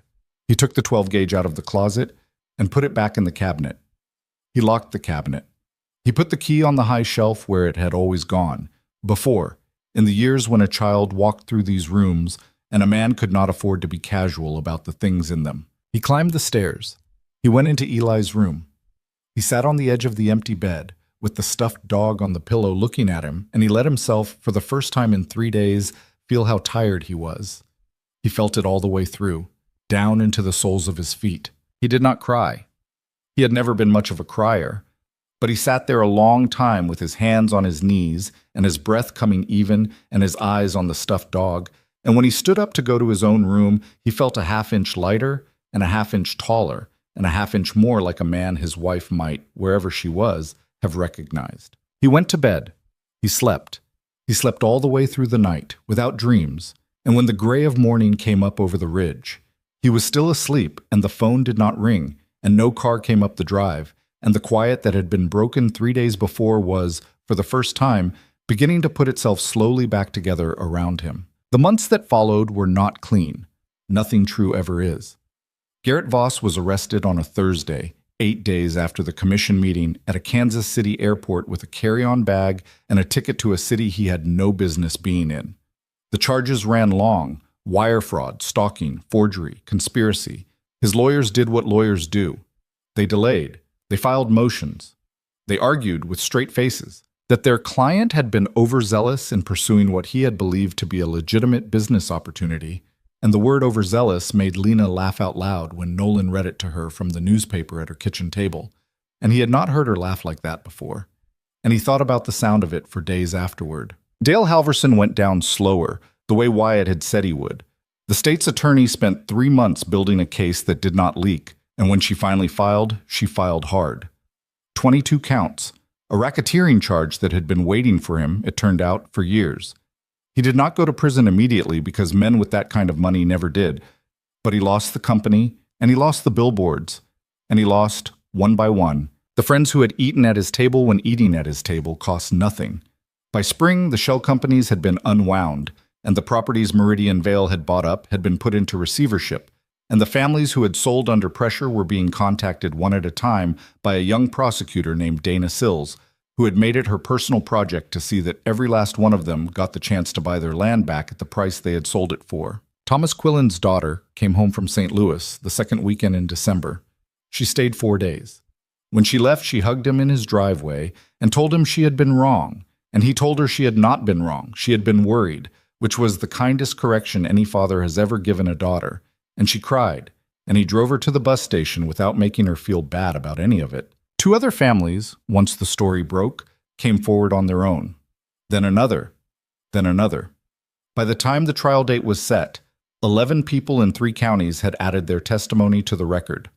Althea Brill, in the kind of remark that got her reelected a 4th time, although she had sworn she would not run again, told the Kansas City paper that every small county in the state had a Halverson, and that the only way they ever got caught was when 2 ordinary people who had been set against each other got tired of being used and sat down and compared notes. Eli came home from Joel's the Monday after the commission meeting. He walked in through the kitchen door with his bag over his shoulder and his stuffed dog under his arm, and he looked around the kitchen as if he were checking to see if everything was where he had left it, and then he looked up at his father and said, "I missed the raptor on the fridge." "The raptor missed you, bud. Did you finish the thing you were doing?" "I finished the loud part. The rest takes a while." "Are the bad people in trouble?" "Yeah." "Good." He went upstairs to put his bag away. Nolan stood in the kitchen and watched his son's sock feet disappear up the stairs, and he listened to the small familiar sounds of a boy putting his things back exactly where they belonged. And he did not move for a long time, because if he moved, he was going to have to do something with his face that he was not prepared to do. Lena came over on a Wednesday, the first week of December. She did not call first. Her Bronco came up the drive at 10 in the morning, and Nolan looked up from the kitchen table where he was paying a stack of bills. And he watched her get out and walk to the porch, and he met her at the door before she could knock. "I was in the neighborhood," she said. "You live 2 miles away." "Hence." "Come in." She came in. Eli was at school. The house was quiet in the particular way it was quiet when a boy was not in it. She looked around. It was the first time she had been inside. "It's a good house," she said. "It's an old house." "That's why it's a good house. He made coffee." She sat at the table and watched him do it, and he was conscious, in a way he had not been conscious in a long time, of what his kitchen looked like to a stranger. The chipped edge of the counter where a pan had fallen off the drying rack, the curtains above the sink that Rachel had sewn when they were first married, and that he had not taken down. The refrigerator with a raptor on it, and a snowman, and a piece of paper that said EGLIH in red crayon, which was Eli's name phonetically rendered on his 3rd day of kindergarten, and which Nolan could not bring himself to throw away, even though Eli now rolled his eyes whenever he saw it. "Nolan." "Yeah." "I came to ask you something." "Okay." "I've been going to Merle's on Thursdays. Did you know that?" "I did not." "He's been teaching me to make biscuits. Badly. Very badly. His biscuits are like hockey pucks, but he has this theory that if he explains the theory enough, eventually the theory will happen, and I have been humoring him because I think he's lonely, and because, if I'm honest, so am I." "Okay, so what I came to ask is, Thursday nights after the biscuits, would you and Eli come eat them with us?" He looked at her. She was looking at her coffee, not at him, and he saw that her hands were wrapped around the mug for something to do, and that her shoulders were up by her ears the smallest amount. "Lena." "Yeah." "Are you asking me out on a biscuit date?" "I am asking you to a weekly dinner with a 71-year-old man who does not understand ratios. And I am asking you to bring your son, because I like your son, and because eating dinner with 3 people feels like survival, and eating dinner with 4 feels like a life." "Yes." "Yes, to which part?" "All of it." She let out a breath. Not a big one. The kind a person lets out when they had been holding it for longer than they'd realized. She looked up at him. "Okay," she said. "Okay. Thursday." Thursday. The first Thursday, Merle's biscuits were terrible. They crunched. Eli bit into one and made a face that was the entire history of diplomacy on a 6-year-old, and then he ate the whole thing out of loyalty, and Merle, watching him, laughed so hard he had to put his coffee down. Lena laughed. Nolan laughed. The 4 of them sat in Merle's kitchen until well past dark, and at one point Eli crawled up into Lena's lap without asking permission from anybody, including Lena, and fell asleep there with his head against her collarbone, and she looked at Nolan across the table with an expression he could not read except that he knew, whatever it was, he wanted to see it again. The Thursdays piled up. They became a thing. Merle's biscuits got marginally better. Eli started asking on Tuesdays if it was biscuit day yet, and Nolan would say no, and Eli would say, "But is it almost?" And Nolan would say, "Yes, bud, it's almost." In January, Lena came over on a Sunday afternoon to help him pull down the attic ladder. She had asked if he had found the records, the box of records, and he had said no. He had not. He had been thinking about it and not done it, and she had said, in the direct way that was the thing about her he had come to count on, that thinking about it was not going to get it done, and that she would come over Sunday and help him, so she came over Sunday. The box was in the corner of the attic behind an old Christmas tree stand. It was heavier than he remembered. He carried it down. She followed him with a second, smaller box she had pulled out from behind the first. They sat on the living room floor with Eli between them, and they opened the larger box, and inside were the records Rachel had made him dance to in the kitchen. 74 of them, all in their sleeves. Somebody had alphabetized them. She alphabetized them, he said. Of course she did. He pulled one out at random. He put it on the old turntable that had been his father's, that had sat in the corner of the living room under a towel for 4 years. He plugged the turntable in. He blew the dust off the needle. He dropped the needle. It was a song he had not heard in a long time, a woman's voice, slow, a piano behind her. Lena stood up. She put her hand out to him. I don't, he said. I know. I'm not any good. I know. Come on. He got up. He took her hand. Eli, on the floor, watched them with the wide, serious eyes of a child who understood, without being told, that something was happening that he was not going to interrupt. Nolan put his other hand on Lena's waist. She put hers on his shoulder. They moved, slow, not well, in the small space between the couch and the coffee table, and at some point, a minute in, she put her forehead against his collarbone and he put his chin on the top of her head. And they stopped pretending it was about the dancing. Dad, Eli said from the floor. Yeah, bud.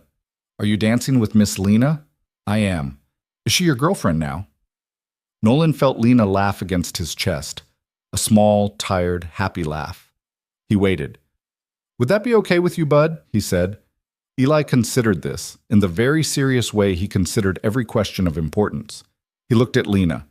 He looked at his father. He tilted his head. Yeah, he said. That would be okay. Lena did not cry. She did not look at Nolan. She just kept her forehead where it was, and after a second she said, in a voice Eli could not hear, You are going to wreck me. I'll try not to. Don't try too hard. The trial came and went. Garrett Voss took a plea. He went to federal prison for 11 years, which was less than Nolan had hoped and more than he had expected. Halverson's case went to a jury. The jury was out for 3 days. They came back with convictions on 17 of the 22 counts. His sentencing hearing was in April, and Althea Brill drove herself to it, and she sat in the back of the courtroom with her glasses on her nose and her hands folded in her lap. And when the judge pronounced 18 years, she nodded once to herself and walked out without speaking to any of the reporters in the hall. The boundary between Nolan's property and Lena's was resurveyed in May. A licensed surveyor this time, paid for by the county out of a fund that had been, Althea Brill said with the barest hint of satisfaction, seized from Meridian Vale's assets. The markers were put back in the ground properly. The creek section was adjudicated, and the strip of willow and cottonwood between the old channel and the new was split down the middle in a handshake agreement between Nolan and Lena that neither of them recorded, because, as Nolan said, a handshake had held for 60 years between his grandfather and the man who had sold the Pritchard place, and he did not see why it needed paper now. In June, the cedar post at the northeast corner of her land, the one they had found first that cold morning in November, got a new brass disc on the top, fresh and shining, and Lena took a picture of it and printed it out and stuck it to her refrigerator. And when Nolan asked her why, she said, Because it's the first thing I ever fought for in my life, that I won. The house began to hold a different kind of quiet. Not the old one. The old one had been a quiet of absence, of a woman's voice no longer in the kitchen, of a dog's feet no longer on the stairs, of a marriage that had been there and then, suddenly and for no good reason, not. The new quiet was the quiet of a house where people were, just now, not making noise. It was temporary. It was a quiet between things. A quiet that knew noise was coming and was, for a minute, resting. Lena did not move in. They had talked about it in February and decided together that not yet was the right answer. She still needed her own door to lock. He still needed to not rush. Eli was 6, and then, in March, he was 7, and he needed things to change slowly, at the speed a boy could handle. So she kept her house. She was at his 4 nights a week. He was at hers the others. Merle, who had found, in his old age, that he had accidentally acquired a family, took to showing up on weekends with a pie or a stack of lumber for some project he had decided needed doing, and Nolan stopped telling him he did not have to, because it was clear that he did. On a warm evening at the end of April, Nolan sat on the top step of his porch with a beer in his hand, watching Eli and Lena in the pasture. They were trying to teach a goat to walk on a leash, which was Eli's project and which Lena had agreed to help with because she was, Nolan had come to understand, constitutionally incapable of telling the boy no about anything that involved an animal. The goat was not cooperating. Eli was laughing so hard he had fallen over. Lena was standing in the grass with the leash in her hand and her head tipped back and the late sun on her face.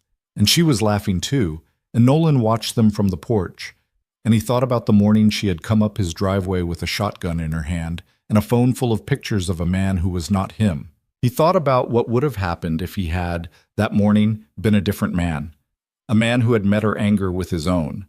A man who had said, "Get off my property," before she could say the thing she needed to say. Who had let his pride be the loudest thing in the room. He thought about the simple decision in a 2-second window to put his hands where she could see them and ask her name. It had not felt at the time like a decision. It had felt like the only thing to do. But he understood now, watching a woman he loved chase a goat across his father's pasture, that almost nothing in a life turned on the big decisions. The big decisions announced themselves and gave a man time to prepare. What a life turned on were the small ones, the 2-second ones, the ones a man made without noticing he had made them, and which, looking back, were the only ones that had ever mattered. Somebody had wanted to take this from him. Somebody with more money than a man could spend in 10 lifetimes had decided, in an office in a tower he had never seen, that a widower on 140 acres and a woman running from her past were two small problems that could be solved with a bad man and a fake profile and a little patience. He had not counted on them sitting down at a kitchen table. He had not counted on a boy who asked whether a raptor was faster than a cheetah. He had not counted on a 71-year-old man with a thermos and a rifle in a rocking chair at 2 a.m. He had not counted on an old woman commissioner with white hair and a spine, who had been waiting 40 years for one good file to land on her desk. He had not counted, in the end, on the simplest thing. He had not counted on kindness, which was the one thing his kind of money could not reliably buy. The goat made a break for it. Eli yelled. Lena ran after it, half laughing, half swearing in a way she tried to keep Eli from hearing, and that Eli, Nolan knew, was filing away for later. The goat vanished into the tree line. "Dad!" Eli yelled. "Yeah, bud? We lost the goat." "I see that. Are you going to come help us?" Nolan stood up. He set the beer on the porch rail. He walked down the steps into the long grass, and the sun was low and gold across the pasture, and his son was running and his woman was running, and somewhere out past the fence the creek was doing what creeks did, which was to go on, in its own time, toward a river that would take it, eventually, to a sea. "Coming," he said. He walked out into the field. He did not know that evening how many more evenings there would be. Nobody ever did. But he knew, for the first time in 4 years, that there would be more of them, and that he was going to be in them, and that he was not going to spend the ones he had left bracing for the ones he might not get. That was the thing grief had tried to teach him, and failed. That was the thing this strange violent winter had, in its own backward way, finally made him learn. A life was not a thing you held. It was a thing you walked into. And the measure of a man was not what he saved from it, or what he lost, or what was taken from him by men with enough money to think they could take anything. The measure of a man was who he walked into the field for, when the field was all he had left, and the light was going, and the goat was gone, and the laugh of the woman ahead of him was the only direction he needed. He caught up to them at the tree line. The goat was standing in a patch of sun looking pleased with itself. Lena had the leash. Eli had grass in his hair. They turned when they heard him coming, and they waited for him. And when he reached them, Lena put her hand in his without making it a thing, and Eli leaned against his leg without making it a thing. And the 4 of them, man and woman and boy and goat, stood there in the last of the light and went home.